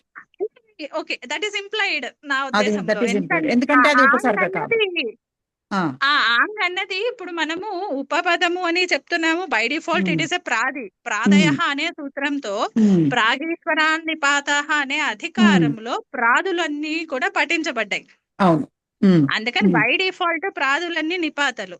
స్వరాది నిపాతం అవ్యయం అనే సూత్రంతో నిపాతులన్నీ అవ్యయాలు, అంటే ప్రాదులు అవ్యయాలు. కాబట్టి ఇప్పుడు అవ్యయాలకు కూడా అక్కడ సుప్రత్యయం చేర్చుకున్న అవ్యయాలు కూడా అవ్యుత్పన్న ప్రాతిపదికలు అని చెప్పి అర్థవత ధాతుర ప్రత్యయ ప్రాతిపదికం అనే సూత్రంతో వాటికి ప్రాతిపదిక సంజ్ఞ ఇచ్చి అక్కడ అవ్యయాద సుపహ అనే సూత్రం చేత మనకి ఆ సుప్రత్యయాలు ఏవైతే పెడతామో అవి లుక్ అయిపోతాయి. అంతే. ఓకే, సో మీరు అది డిఫాల్ట్ గా అంటే ఇక్కడ నేను అది ఎలాగో ఇంప్లైడ్ కదా, అవ్యయాలు కదా అన్నట్టుగా చెప్పట్లేదు. బట్ దట్ ఈస్ టెక్నికల్లీ ఆ ప్లస్ సు విత్ సు లుక్ అన్నట్టే. విత్ సు లుక్, ఎగ్జాక్ట్లీ. జస్ట్ రిమైండ్, అది అక్కడ చేసేసారు మీరు. ఓకే. సో ఇప్పుడు ఇప్పుడు చేర్చాలి. ఇప్పుడు సు చేరుస్తున్నారు మీరు. సు చేరుస్తున్నాం, ప్రథమ విభక్తి సుప్రత్యయం చేర్చాలి. కానీ నేను డైరెక్ట్ గా అంటే ప్రాతిపదికకి డైరెక్ట్ గా సుప్రత్యయం చేర్చడమేనా? కాదు. ఎందుకని? మనకి న్యాయం ఉంది. ఏమని చెప్తున్నది? ప్రాతిపదికము ప్రాతిపదికార్థ ద్రవ్య లింగ సంఖ్య కారక క్రమికత్వాత్. అంటే ద్రవ్యలింగ ఆ ఆర్డర్ లోనే చూసుకుంటూ మనం ప్రత్యయాన్ని చేర్చాలి. అంటే ఆర్డర్ సాటిస్ఫై అయినప్పుడే. అంటే ఇప్పుడు మనకు అక్కడ ఏముంది? ప్రాతిపదిక తర్వాత దానికి లింగ నిర్దేశం చెప్పిన తర్వాత మాత్రమే ఈ సంఖ్యాని కారకాన్ని చూపించడానికి మనము సుప్రత్యయం వాడాలి. అదేం న్యాయం అండి, ఒక్కసారి చెప్తారా? ఇది బాలమనోరమలో ఉంటుందండి, ఒక్కసారి చెప్తాను. ఇదే సూత్రంలోనా? ఇదే సూత్రంలో ఉంటుంది. బాలమనోరమలో హాస్యంలో చెప్పినటువంటి వార్తికం అనే చెప్పాలి. కుత్సితే అనే సూత్రంలో చెప్పారు హాస్యంలో. ఇక్కడ బాలమనోరమలో వాళ్ళు రిఫరెన్స్ కింద ఇచ్చారు. ఇక్కడ ఒక్కచోటే కంప్లీట్ గా ఇచ్చారు. నేను ఒక్కసారి అది స్క్రీన్ షాట్ తీయడానికి చూస్తాను.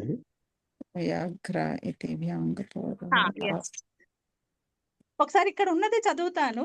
నేను స్క్రీన్ షాట్ షేర్ చేస్తున్నాను. విధానం ఉంటుంది చూడండి బాలమనోరమలో, దాని తర్వాతే ఫాలోడ్ బై. ఓకే. తతశ్చ సుబుత్పత్తయే లింగ సంఖ్యాకారకం క్రమేణాపేక్ష్యం ఇతి ప్రథమం లింగ సంయోగే సతి. అదంతా పంపించాను, ఒకసారి స్క్రీన్ షాట్ షేర్ చేశాను. ఒకసారి మీరు చదివింది ఇంకొకసారి చదువుతారా? ఒక్క నిమిషం. ఎక్కడి నుంచి చదువుతారంటే ఈ ఆంగో గ్ర శబ్దైన గతి సమాసః, ఈ గతి సమాసః తీసేసేయండి. అక్కడ ఏంటది? సుబుత్పత్తయే లింగ సంఖ్య, అదే ఇప్పుడు నేను చూసింది కూడా అదే. షహ ఇతి తు నా భవతి జిఘ్రతే సంజ్ఞాయాం నా ఇతి వాచ్యం ఇతి నిషేధాత్. ఆంగో ఘ్ర శబ్దేన, ఇదంతా అవసరం లేదనుకుంటా కదా మనకి. అక్కర్లేదు, అంటే కాకపోతే రిఫరెన్స్ కి అక్కడ నుంచి పంపించాను కదా, మళ్ళీ అందులో ఈ లైన్ చూడండి అని చెప్పాలి కదా అందరికి. ఓకే, అలా అంటారా? అలా మనము ఇప్పుడు వ్యాఘ్ర వరకు వచ్చాం కదా, అదంతా ఇక్కడ ఇచ్చారు. వ్యాఘ్ర లేదు, మనం ఇంకా ఆగ్రాలోనే ఉన్నాము. ఆగ్ర అక్కడ సమాసం చెయ్యాలంటేనే మనం సుబంతం కోసం చూస్తున్నాం. మనం మొదటి సమాసంలోనే ఆగిపోయాం, ఇంకా సమాసం చెయ్యాలా. మీరు ఇక్కడ పాగ్రాద్మాదేదృశ షహ అని ఇచ్చారు కదా, మీరు పంపించిన స్క్రీన్ షాట్ గురించి చెప్తున్నాను అనమాట. అదంతా అయిపోయాక కింద ఉంది కదా, ఇప్పుడు మనము తెచ్చుకుంటున్నాము దాని తర్వాతనే. సో ఇది మళ్ళీ ఇంకొక పారాగ్రాఫ్ లో ఇక్కడ కనిపిస్తుంది. ఆంగో గ్ర శబ్దైన గతి సమాసః, గతి సమాసం అని చెప్పుకోవాలి. ఎందుకని? ఉపపదం అతింగ్ అక్కడ కంపల్సరీగా మనకి సుబంత భిన్న ప్రాతిపదికతోనే మనం చేయాలి కదా, ఉపపదం అతింగ్ తీసుకున్నామంటే. అందుకని ఇది ఎందుకు వర్కౌట్ అవ్వదో చూపించాలి కాబట్టి థియరిటికల్ గా ఇక్కడ గతి సమాసం తీసుకున్నారు. ఓకే. ఆంగో గ్ర ఓకే, శబ్దేన గతి సమాస. ఆగ్ర గతి శబ్దేన సమాసం. అక్కడ వేగ గతి సమాసం చెయ్యాలి అంటే సుబంతాల మధ్యలో చెయ్యాలి కదా, మామూలుగా సమాసం అయితే. అంటే ఇప్పుడు గ్ర శబ్దానికి సుబంతం కావాలి అంటే సుప్రత్యయం చేర్చాలి. చేర్చాలి. ఓకే. ఎందుకు చేర్చాలి అపేక్షే. అన్నది ఇక్కడ ఇస్తున్నారు. తర్హి ఆగ్ర స్త్రీ శబ్దేన వా గతి సమాసః, వేహి గతి వే- సమాసః ఆ, అంటే వే- వరుసగా వే- ఇస్తున్నారు. అవునండి. ఆగ్రా చేసాము, ఆగ్రాకి మళ్ళీ ఇది సమాసము అంటే వీతో ఉమ్. మళ్ళీ గతి, అది ఆ, ఆర్డర్. వేహ అన్నారు. Order okay. ఇచ్చారు. వేహ గతి సమాస. వేహ ఆగ్ర గతి సమాస, శబ్దంతో వి గతి సమాసం వచ్చేసింది. గతి సమాసం. ఆ, ఇది ఆర్డర్ ఇచ్చారు. ఇక్కడ ఉమ్. మనకి ప్రశ్న వస్తోంది. తత్ర తత్ర యది యది గ్ర శబ్దస్య సుబంతత్వం అపేక్ష్యతే తర్హి స్త్రీ ప్రత్యయే ఉత్పన్నే సుబుత్పత్తిః స్యాత్. జాత్. అంటే ఇక్కడ మనం ఉమ్. గతి సమాసము అని తీసుకుని ఆ ప్రాక్ సుబుత్పత్తేహే అన్న కాన్సెప్ట్ తీసేస్తే సమాసం ఉమ్. ఎప్పుడు సుబంతాలతోనే ఉంటుంది కాబట్టి ఈ గ్రా ఉమ్. శబ్దానికి కూడా సుబంతత్వం కావాలి. ఉమ్. ఒకవేళ అక్కడ ఓకే. సుబుత్పత్తి జరగాలి అంటే సుప్రత్యయాలు చేర్చాలి అంటే స్త్రీ ఉమ్. ప్రత్యయాలు విధించిన తరువాతే విధించు. చేర్చాల్సి ఉంటుంది. చేర్చు. ఉమ్. దాని రీజన్ ఇప్పుడు చెప్తున్నారు. ఎందుకని? స్వార్థ ద్రవ్య స్వార్థ లింగ ద్రవ్య సంఖ్యాకారక ప్రయుక్త కార్యాణం క్రమికత్వస్య. ఉమ్. అంటే ఈ ఒక క్రమంలోనే ఆర్డర్ లోనే ఉండాలి. ఫాలో అవ్వాలి అని మనకి భాష్య, అంటే ఇది లౌకికంగా మన ప్రయోగం కూడా ఇలాగే ఉంటుంది. ఆ ప్రయోగానికి టెక్నికల్ గా ఇక్కడ ఒక వార్తికం ఇచ్చారు. ఓకే. ఇప్పుడు మనం ఉమ్. సీత అని ఎవరినో చూసి అనం కదా, ఒక అమ్మాయి ఉమ్. లాంటి దాన్ని చూసినప్పుడే సీత, ఉమ్. ఆ అమ్మాయి సీత అయి ఉంటుందేమో అంటాం, అంతేకాని ఒక అబ్బాయిని ఉమ్. చూసి సీత అని అనం కదా. ఉమ్. ఉమ్. అంతే. అంటే మనకి ఫస్ట్ ఆ పర్సన్ ని ఐడెంటిఫై చేయటానికి అక్కడ ముందర లింగ నిర్ధారణ అనేది మనం చేసుకుంటాం తెలియకుండా మనసులోని. ఉమ్. ఉమ్. ఇంకో సింపుల్ ఎగ్జాంపుల్, చాలా పూర్వంలో ఎవరో ఉన్నారండి. ఉమ్. అది ఏంటి అన్నది ఒక బేసిక్ క్యారెక్టరిస్టిక్ మనకు తెలిసిన తర్వాతే అక్కడ మనిషి ఉన్నాడా జంతువు ఉన్నాడా అన్నది చెప్తాం మనం ఉమ్. కదా. దాని తర్వాత ఉమ్. లెవెల్ ఏంటి, ఆ మనిషి కూడా మనకి చాలా చిన్నగా ఉంటే చిన్నపిల్లాడు ఉన్నాడేమో అంటాం. ఉమ్. అలాగే చాలా అంటే ఆ లక్షణాలను బట్టి కొద్దిగా ఉమ్. నడిచే స్టైల్ లేకపోతే మనకు ఆ బాడీ ఫ్రేమ్ చూసి మగవాళ్ళు అయితే మగవాళ్ళు అంటాం, ఆడవాళ్ళు అయితే ఆడవాళ్ళు అంటాం. ఉమ్. అవన్నీ అన్న తర్వాతే వీళ్ళు అయి ఉండొచ్చేమో అని డిసైడ్ చేస్తాం. ఉమ్. అంటే ఓకే. ప్రతిదానికి కూడా ఒక ఆర్డర్ లోనే మన బ్రెయిన్ వర్క్ అవుతుంది, ఒక ఆర్డర్ లోనే మనం మాట్లాడతాం. ఇదంతా తెలియకుండా అసంకల్పితంగా జరిగిపోతుంది. అదే మనం ఇప్పుడు తెలియకుండానే దానిని ఇదంతా ఫాలో అయ్యాం వీళ్ళు ఇప్పుడు. క్యాప్చర్ చేసి దానికి ఒక పేరు పెడుతున్నారు అంతే. పేరు పెట్టారన్నమాట. అది ఓకే. న్యాయం. ఏంటంటే ఇక్కడ ఉమ్. అర్థము ఫస్ట్, అంటే ఒక పదం తెలియంగానే దాని యొక్క అర్థము, అలాగే ద్రవ్యము అంటే ఇప్పుడు అది ద్రవ్యవాచ కాదా అన్నది, తర్వాత దాని యొక్క లింగము, సంఖ్య అంటే నిత్య ఏకవచనాల నిత్య బహువచనాల ఏంట అది, తర్వాత కారకం అంటే ఇప్పుడు దాన్ని అది ఇప్పుడు కర్తృ అర్థంలో ప్రథమాలో ఉందా, కర్మార్థంలో ప్రథమాలో ఉన్నంత మాత్రాన కర్త కాదు అన్న సంగతి అయితే మనకు అర్థమైపోయింది కదా. ఎందుకంటే వెనకాల అంటే అక్కడ ఉన్న క్రియ చేత కాదే, తింగల చేత గాని, కృత్తుల చేత గాని, సమాసాల చేత గాని, తద్దిత్తల చేత గాని ఏ కారకం అభిహితం అవుతుందో ఆ కారకాన్ని చూపించేటటువంటి ప్రాతిపదిక ప్రథమాలో ఉంటుంది. అంటే మనకి ప్రథమా విభక్తిలో కనపడిన వెంటనే అది కర్త అని చెప్పడానికి లేదు. దాని చేత నిర్దేశం అంటే ఇక్కడ మనకి తెలియకుండా కారకాలు కూడా చూసుకుంటున్నాం. ఇవన్నీ కూడా ఇదే ఆర్డర్ లో చూసుకుంటూనే మనము ప్రత్యయం విధిస్తాము. అంటే సుప్రత్యయం విధించేటప్పుడు మన మైండ్ లో తెలియకుండా ఇవన్నీ రన్ అవుతాయి. సో ఆ రన్ అయ్యేదానికి ఆర్డర్ ఇచ్చారు. ఇది ఒక న్యాయము లేదా ఒక వార్తికము అని ఒక పేరు పెట్టారు అంతే టెక్నికల్ గా. సో ఇప్పుడు ఈ నియమంతో సుబుత్పత్తి కంటే ముందర ఏం చూసుకోవాలి, లింగం చూసుకోవాలి ఫస్ట్. లింగం ఈ సంఖ్య కారకాలు రెండు కూడా సుప్రత్యయాల ద్వారానే రిప్రజెంట్ చేసేస్తాం. అక్కడ ఒకటే ఉంటే సు చేరుస్తాము, ద్వివచనంలో చెప్పాలంటే అవు చేరుస్తాం కదా.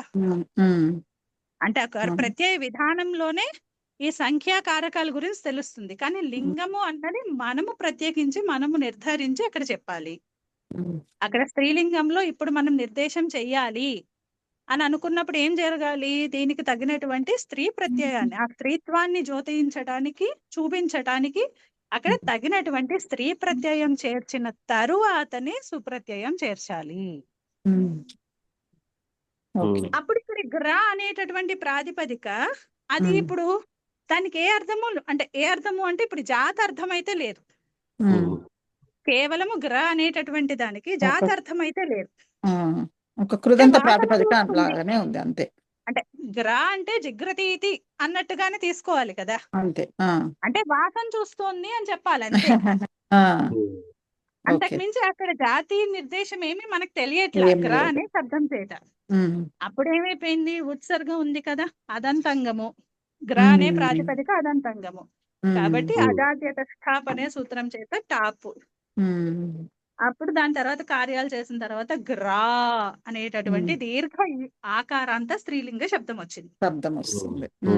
ఇప్పుడు ఆంగ్ అనేటటువంటి గతి సంజ్ఞ ఉన్నటువంటి మళ్ళీ సుబంతము అలా లేదా ఉంటుంది. శబ్దము గ్రా అనేటటువంటి సుబంతంతో నిత్యంగా సమసిస్తోంది. ఇక్కడ మళ్ళీ ఏ సూత్రము, కుగతి ప్రాదయ. ఇక్కడ సమసిస్తే ఏమైంది, అప్పుడు ఆగ్రా అయింది. ఇప్పుడు మళ్ళీ వి ఆగ్రా. ఇక్కడ కూడా ఆగ్రా అన్నది కృదంత ప్రాతిపదిక, అంటే సమస్త పద స్త్రీలింగ ప్రాతిపదిక ఓకే, కానీ కృదంత ప్రాతిపదిక కూడా కదా, ప్రత్యయాంతం కదా అది. కాబట్టి ఇక్కడ కూడా మనకి ఆగ్రా అనేటటువంటి కృదంత యోగములో వి అనే ప్రాదికి గతిష్ట అనే సూత్రంతో గతి సంజ్ఞ. మళ్ళీ ఇక్కడ ఆగ్రా అనేది మళ్ళీ ప్రాతిపదిక లాగానే ఉండదు కదా, సుప్రత్యయం చేర్చుకోవాల్సిందే. మళ్ళీ సమాసం చేయాలి. అంటే ఆల్రెడీ అక్కడ మనము ఆగ్రా గ్రా అని చెప్పాం కదా, అక్కడ ఆకారాంత ప్రాతిపదిక, అక్కడే సుప్రత్యయం చేర్చుకుంటాం మనం. చేర్చి వ్యాగ్ర చేయలేదండి. ఏదండి సుప్రత్యయం చేర్చే అచ్చా మరి వ్యాగ్ర టాప్ వ్యాగ్ర కాదు, ముందర గ్రా వచ్చింది. గ్రా అన్నది స్త్రీ ప్రత్యయం చేర్చాక ప్రాతిపదిక గ్రా అయింది. దానికి గ్రా సుప్రత్యయం అయింది. చేసుకున్నా గ్రా అనే ఉంటుంది. వి ఆగ్రాసు. ఆ సు కూడా మనకి లోపిస్తుంది కదా. సు లోపిస్తుంది. ఎలా అండి? రమా శబ్దం లాగా. రమా శబ్దవత్ కదా. సో మీరు అచ్చా ఆ ప్రక్రియ చేసేసారా మీరు? ఓకే ఓకే హల్ని ఓకే అభ్యో దీర్ఘ సుతిస్య కృతం హల్. Okay okay. సో మీరు ఆ ప్రాతిపదిక సూత్రంతో సంఖ్య ఇక్కడ ఆబంతమైన అంగానికంటే పరంలో ఉన్న అభృక్త సులోని సకారానికి లోపము. అంటే ఓకే, మీరు ఇక్కడ అక్కడ ప్రక్రియ గ్రా. చేసేసారు. ఓకే, నేను ఇంకా ఆ అంటే సూన్ అలాగే అది క్యారీ డౌన్ చేస్తున్నాను, ఎందుకంటే సుప్రత్యయ ఓకే. ట్రాక్ అన్నారు కదా అనేసి. ఓకే, ఓకే, సో మీరు ఓకే, ప్రాతిపదిక సారీ. సంఖ్య ఇచ్చేసుకున్నారు అండ్ దెన్ సుప్రత్యయం చెప్పేసి. అంటే అక్కడ నాకు సుబంతం అయితే గానీ నేను సమాసం చేయకూడదు కదా. అక్కడ గ్రా నేను ఇప్పుడు మనం చూసే ప్రక్రియ ఏంటి, సుబుత్పత్తి జరిగాకే ప్రక్రియ చూస్తున్నాం మనం. అవునండి. కాబట్టి ఇక్కడ గ్రా అనేటటువంటి ప్రాతిపదిక నుంచి సుప్రత్యయం చేర్చుకునే ప్రథమ రూపము గ్రా. ఆ ప్రథమ విభక్త్యంతముతోనే ఆ అనేటటువంటి గతి సంజ్ఞ సమాసము. సమాసం. ఈ సమాసం చేస్తే మళ్ళీ ప్రాతిపదిక వస్తుంది కదా. ఆగ్రా అనేటటువంటి ఆగ్రా అనేది ప్రాతిపదిక వస్తుంది మళ్ళీ. ఇప్పుడు ఇది మళ్ళీ వీతోని ఈ ప్రాతిపదికకి కూడా ఇది మనకి గతి సమాసంలో ఉన్నప్పుడు మనకి అది ప్రతిషేధం ఉంది కదా. ఏది పరవల్లింగానికి ప్రతిషేధం ఉంది కదా. ద్విగు పూర్వ ద్విగు ప్రాప్తాపన్నానం పూర్వ గతి సమాసేతు ప్రతిషేధో వక్తవ్యః అని అక్కడ మనకి ఆ పరవల్లింగం మాత్రమే రానవసరం లేదు. అందుకని ఇక్కడ ఆ పరవల్లింగం లాగా తీసుకోకుండా ఇక్కడ మళ్ళీ నిర్దేశము స్త్రీవచనము, నాకు స్త్రీ అపేక్ష ఉంది ఇక్కడ అని చెప్పి మళ్ళీ స్త్రీలింగంలో తెచ్చుకుంటాం ఆ ప్రాతిపదికని.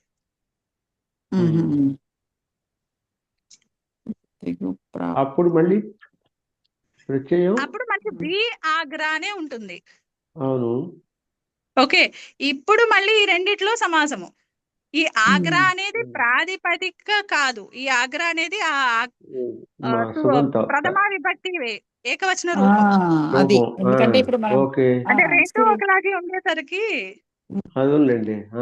ఆగ్రా అనేది ప్రథమా విభక్తి ఏకవచన రూపం. ఏకవచన రూపం. ఓకే, ఇప్పుడు సుబంతం. క్లియర్ అయింది నా డౌట్. సుబంతం అదే. ఓకే. ఓకే, ఇప్పుడు మళ్ళీ వి ఆగ్రా అని మళ్ళీ రెండు సుబంతాల మధ్యలో సమాసం. వ్యాఘ్ర. ఇప్పుడు ఏంటి, ఇప్పుడు ఈ వి ఇప్పుడు ఇప్పుడు అనేదేమో ఇక్కడ ప్రాతిపదిక ఏమైపోయింది? ఆకారాంత ప్రాతిపదిక అయిపోయింది. ప్రాతిపదిక ఎలా ఓకే. అవుతుందండి? ఇది ఆగ్రా అనేది ఒక శబ్దం లాగా వి కదా. ఆగ్రా అండి. ఈ ఆ. ఆగ్రా అనేది మనకి ప్రథమా విభక్తి ఏకవచన రూపం, అది ఆ, సుబంతం. ఆ, ఈ ఆ, వి అనేటటువంటి గతి సుబంతంతో మళ్ళీ సమాసము. సమాసం. ఓకే, సో ఇది మీరు సుబంతం లాగా తీసుకుంటున్నారు, నేను శబ్దం అంటున్నా. ఓకే, సో దిస్ లేదు ఆగ్రా లేదు, ఇప్పుడు మనము కాన్సెప్ట్ అంతా సుబంతంతోనే ఇప్పుడు. సుబంతం. ఎందుకంటే సుబంతంతోనే. దాన్ని చూపించాలి కదా డిఫరెన్స్.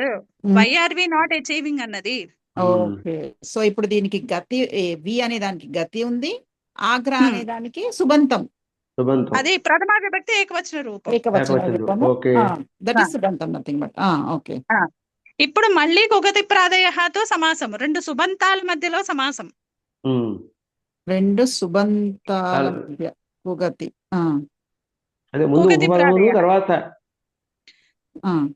ముందర కూడా ఉపపదం లేదు, అన్ని చోట్ల లేదు. గతే. ఎందుకంటే గతే. ఉపపదము ఎలాగో చెయ్యదు కదా సుపుత్పత్తి ఓకే. లేకుండా. ఆ, అందుకని దీనికి రెండు గతులే. గతి గతిలే. వచ్చేసింది దీనికి. అంటే వీటికి గతి వచ్చేసింది. ఒకటండి ఇక్కడ ఈ ఉండండి. ప్రాక్ సమాస అంటే కృత్వికి అదే. సహా అని చెప్పారు కదా, అది ఎందుకు చెప్పాల్సి వచ్చిందో ఎక్స్ప్లెయిన్ చేయడానికి ఆవిడ ఇన్ని చెప్తున్నారు. అదే అదే అవును, అక్కడే కానీ ఉంది. అది ఎలాగా అనేటటువంటిది, ఎందుకంటే రెండోది కూడా సుగంధం అయింది కదా. ఇప్పుడు ఉమ్. మళ్ళీ మాదిరి దానికి మళ్ళీ టాప్ ప్రత్యయమే ఇప్పుడు రెండు కదా అక్కడ సుబంతాల స్త్రీ మధ్యలో విభక్తిలో అది. జరుగుతుందండి ఇప్పుడు సమాసము. అవును, అవును. అర్థమైందండి ఇక్కడ. ఓకే, అర్థమైంది. ఇప్పుడు మళ్ళీ మనకి కొత్త గతి సమాస ప్రాతిపదిక వస్తుంది కదా. ఉమ్. వి ఆగ్రా అనేటటువంటి వి రెండు ఆగ్రా. సుబంతాల మధ్యలో ఉమ్. ఇప్పుడు ఓకే. కుగతి ప్రాదయతో సమాసము. సమాసం. సమాసత్వాత ప్రాతిపదిక సంజ్ఞ ఉంటుంది కదా. ఇప్పుడు అప్పుడు ఇవి- ప్రాతిపదిక ఏమవుతుంది? వ్యాఘ్రా వ్యాఘ్ర, అనేటటువంటి ఓకే. ఆకారాంత ఆదం. ప్రాతిపదిక వస్తుంది. ఆకారాంత ప్రాతిపదిక. ఇప్పుడు మళ్ళీ స్త్రీత్వ వివక్షలో దీనికి ఇప్పుడు ఏం చేర్చాలి? మళ్ళీ టాపు. ఎలా అవుతుంది ఇంకా మళ్ళీ ఎలా టాప్ అవుతుంది? ఇది ఆల్రెడీ స్త్రీ అంటే ఇప్పుడు మనము ఇక్కడ ఓకే. దీనికి ఆల్రెడీ ప్రాతిపదిక. తాబంతంతోనే సమాసం చేశాం కదా. ఆ ఆగ్రా అనేటటువంటి శబ్దము ఆల్రెడీ టాబంతం కదా. అవును, కానీ ఇప్పుడు ప్రాతిపదిక అంటున్నాం కదా. ఇక్కడ అవును టాప్లు. ప్రాతిపదికే, కానీ ఇది ఆల్రెడీ టాబంతం, ఉత్తర పదం ఆల్రెడీ టాప్ మనకి స్త్రీ ప్రత్యయాంతం ఉంది. ఉంది కాబట్టి ఇది బై డిఫాల్ట్ ఆకారాంత స్త్రీలింగ ప్రాతిపదిక అయిపోతుంది. అంటే ఇప్పుడు ఓకే. మనకి ఫైనల్ రూపం ఏం అచీవ్ చేసాం మనము? వ్యాఘ్రా అనేటటువంటి ఆకారాంత ప్రాతిపదిక వచ్చింది. ప్రాతిపదిక. దాని ప్రథమ ఏకవచనం ఏమవుతుంది? వ్యాఘ్ర అనే అవుతుంది. అసు ప్రత్యయం వ్యాఘ్ర. లోపు అదేనండి ఉంది. మళ్ళీ ఓకే. ఆ, కానీ మనకు రావాల్సిన రూపం ఏంటి? ఈ వ్యాఘ్రీ వ్యాఘ్రీ రావాలి. అంటే ఆహా. మనకి ఫస్ట్ స్టెప్ లో ఎక్కడైతే మనము స్త్రీ సుబంతము కావాలి లేకపోతే సమాసము లేదు అని చెప్పి అక్కడ గ్ర శబ్దానికి మనము అక్కడ ఆగి స్త్రీ ప్రత్యయంలో స్త్రీ ప్రత్యయ వివక్షలో మనము టాప్ ఎప్పుడైతే చేర్చామో మనకి ఇంకా అక్కడే డిసైడ్ అయిపోయింది, ఇంకా మనకి వ్యాఘ్రి అనే శబ్దం రాదు అని. అక్కడే మనకి క్లియర్ అయిపోయింది. అంటే ఇప్పుడు మనకు కావాల్సి వచ్చినటువంటి వ్యాఘ్రీ రూపము రావాలి అంటే సమాసము ఎప్పుడూ కూడా ఈ గతి ఉపపదాలతో ఉన్నప్పుడు ఈ సుబుత్పత్తి కంటే పూర్వము ఉన్నప్పుడు మాత్రమే ఇది పాసిబుల్ అవుతోంది. ఓకే, ఇప్పుడు మనకి వ్యాఘ్ర రూపం లేనే లేదు కాబట్టి ఇది ఆ గతి మనకి ఎక్కడైనా వ్యాఘ్ర అన్న ప్రాతిపదిక అనేటటువంటి ఆకారాంత రూపం లేనే లేదు. అదంత రూపం అదంతము అందుకే వ్యాఘ్ర ఉండాలి, అప్పుడే అది జాతివాచకం అవుతుంది కదా. అవును అవును. ఇంకా మిగిలిన ఏ రూపాలున్నా అది జాతివాచకం అవ్వదు కాబట్టి టాపే వస్తుంది.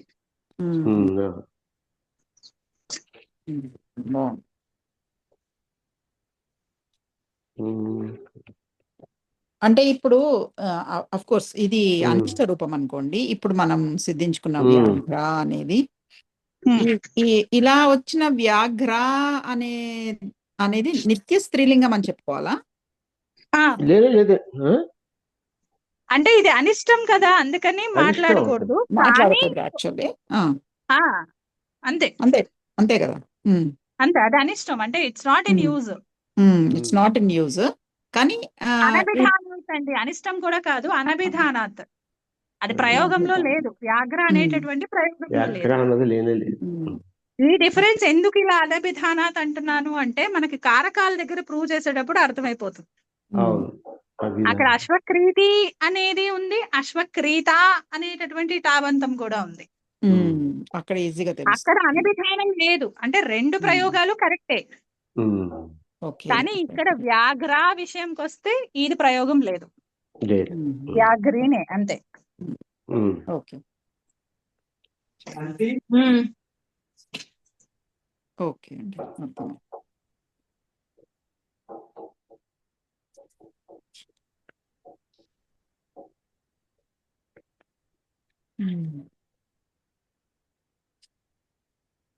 ఓకేనండి. సో మనం Okay. ఇప్పుడు ఒకటి చూసుకున్నట్టయింది, మిగిలినవి ఇంకా 2 కేసెస్ ఉన్నాయి, అవి రేపు చూద్దాం. అయితే 5:30 అయిపోయింది. అంటే ఇదేం లేదు, ఇవన్నీ మనకి జస్ట్ ఆ పరిభాష ఎందుకు కావాలి, మనం why are we trying to enforce ఆ ప్రాక్ సుబుత్పత్తేహే అంటూ ఎందుకు ఎన్ఫోర్స్ చేయాలి, అది చెయ్యకపోతే వచ్చే నష్టం ఏంటి, ఏ అవును. కాంటెక్స్ట్ లో అది ఎఫెక్ట్ చేస్తుంది. ఓకే అంటే ఇప్పుడు స్త్రీలింగం లేకుండా ఉంటే ఎఫెక్ట్ అంటే చేయదు, అంతే కదా.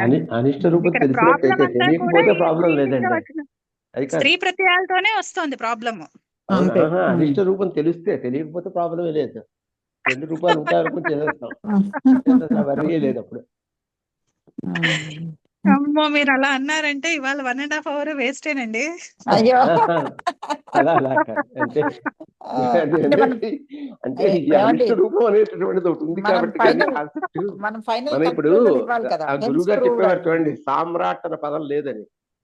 ఇప్పుడు అది మనం మొన్నటిదాకా సామ్రాట్ ఉందనుకునేవాళ్ళం కదా, సమ్రాటే కాదు. అవును. అలాగా ఇప్పుడు మనకు తెలిసింది చంద్రశేఖర్ గురువు గారి క్లాస్ లో అటెండ్ అయిన తర్వాత, కానీ అదే ఇంకా అందుకనే. సామ్రాట్ అనేదే ఉంది కదా, అంతే. వ్యవహారంలో అదే ఉంది. సామ్రాట్ లేదు కదా, అందుకని అలాగా. ఓకే అండి.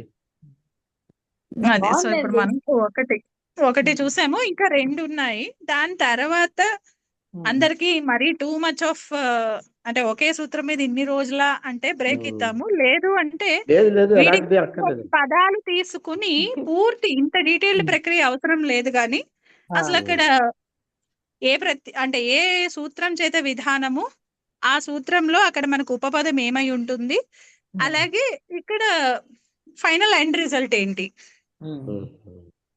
అలా కొన్ని చూసుకుంటే మనకప్పుడు ఏ సూత్రం చూసినా, అంటే 3:1:91 నుంచి ఏ సూత్రం చూసినా మైండ్ ఒక్కసారి సప్తమిలో ఏమైనా చెప్పారా, ఇక్కడ ఏమైనా ఉపపదం ఉండే అవకాశం ఉందా అనేది ఒక హార్డ్వేర్ అయిపోతుంది.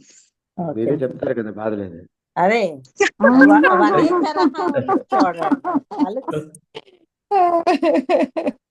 ఉపపద సమాసమే కదండి, వనేచర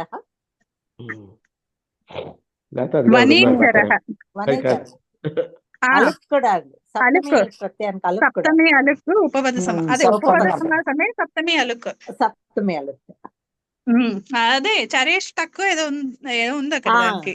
అవునండి. లక్ష్మీచేత గారు మీ క్లాస్ ఉందండి ఇవాళ? లేదండి, ఇంకా 3 రోజులు అంటే కష్టము, అందుకని ఫ్రైడే. అచ్చా, ఎల్లుండే. Okay, Friday 8:30. ఓకే. సరేనండి, అయితే ఇవాళది ఏమైనా డౌట్స్ ఉంటే చూద్దాము, లేదు అంటే రేపు మళ్ళీ ఉపపదం ఓన్లీ. ఇప్పుడు ఏంటంటే కాంబినేషన్ లో చూసాం మనం, ఉపపదము గతి కాంబినేషన్ లో చూసాము. సో రేపు మళ్ళీ ఓన్లీ ఉపపదం కావాలంటే కచ్చెపి చూడొచ్చు. అలాగే తర్వాత అశ్వక్రీత ఆల్రెడీ మీరు గోవిందాచార్య పుస్తకంలో గానీ అట్లా ఆల్రెడీ ఉంటాయి కాబట్టి వేరే రూపాలు చూద్దాం. కచ్చెపి కూడా ఉందా, వ్యాఘ్రి కూడా ఉందా? ఓకే, కాకపోతే ఇంకా నాకు దీనికి ఆల్టర్నేటివ్ దొరకలేదులేండి, దానికైతే ఉన్నాయి. ఆ క్రీడాత్ కరణపూర్వాత్కి దాని వేరియేషన్స్ లో అయితే ఉన్నాయి, అందుకని అక్కడ వేరే పదం చూద్దాం అశ్వక్రీత కాకుండా. సరే, దీనికైతే నాకు కనిపించలేదు, అందుకని వ్యాఘ్రి చూడాల్సి వచ్చింది. గురువు గారు కూడా చెప్పారండి అప్పుడు. నిజంగా ఉపపదము అన్నది అది దాని సంఖ్య వచ్చింది అక్కడ రాసుకున్నాను అంతే, అంతవరకే. అంతే, ఆంగ్కి ఉపపద సంఖ్య ఉందని చెప్పి రాసుకున్నాను. సంగీతం ఉంది అంతే. ఇప్పుడు ఇప్పుడు 2 ఏళ్ళు 3 ఏళ్ళు పట్టింది అర్థం కావడానికి. అంటే అది ఇప్పుడు మనం అర్థం చేసుకుంటున్నాం. అర్థం ఇప్పుడు అర్థం కావడానికి అంత టైం కాదు, మనం ఇప్పుడు టైం స్పెండ్ చేస్తున్నాం దాని మీద అంతే. టైం అప్పుడు ఇంతే స్పెండ్ చేసేవాడిని, కానీ అక్కడ అప్పుడు కెపాసిటీ లేదండి, అబ్జర్వ్ చేసుకునే కెపాసిటీ లేదు. ఇప్పుడు కొంచెం కొంచెం పెరిగింది అంతే. బాగుందండి. I enjoyed the class. I'll be missing these classes. YouTube లో మళ్ళీ రికార్డింగ్ వింటే ఇది రాదండి. ఓకే, నా తర్వాత వచ్చిన డౌట్లన్నీ అడుగుతూ ఉంటాం కాబట్టి క్లాస్ లో నడుస్తూనే వచ్చాయి. సరే అండి, అందరికీ నమస్కారం. అలాగే. శ్రీరామ జయ రామ జయ జయ రామ. ధన్యవాదాలండి. శ్రీరామ జయ రామ జయ జయ రామ. ధన్యవాదాలు. కాకపోతే ధన్యవాదాలు. అందరికీ మాత్రం ఒక్కసారి ఇవాళ్ళనే కాదు, ఈ ఉపపదం అర్థింగ్ గురించి మాత్రము మీ దగ్గర ఏ పుస్తకం ఉంటే ఆ పుస్తకంలో ఒక్కసారి రిఫర్ మాత్రం చేసుకోండి. అప్పుడు మనము అంటే ఇంకొకసారి మళ్ళీ ఇంట్లో అధ్యయనం జరిగింది అంటే అప్పుడు ఇంకొంచెం క్లారిటీ ఉంటుంది. అలాగే అప్పుడు ఇంకోటి కొత్త డౌట్లు కూడా రావచ్చు, అప్పుడు అవి కూడా రేపు డిస్కస్ చేసుకోవచ్చు. ఓకే. సరేనండి, అయితే ఉంటానండి. ధన్యవాదాలు.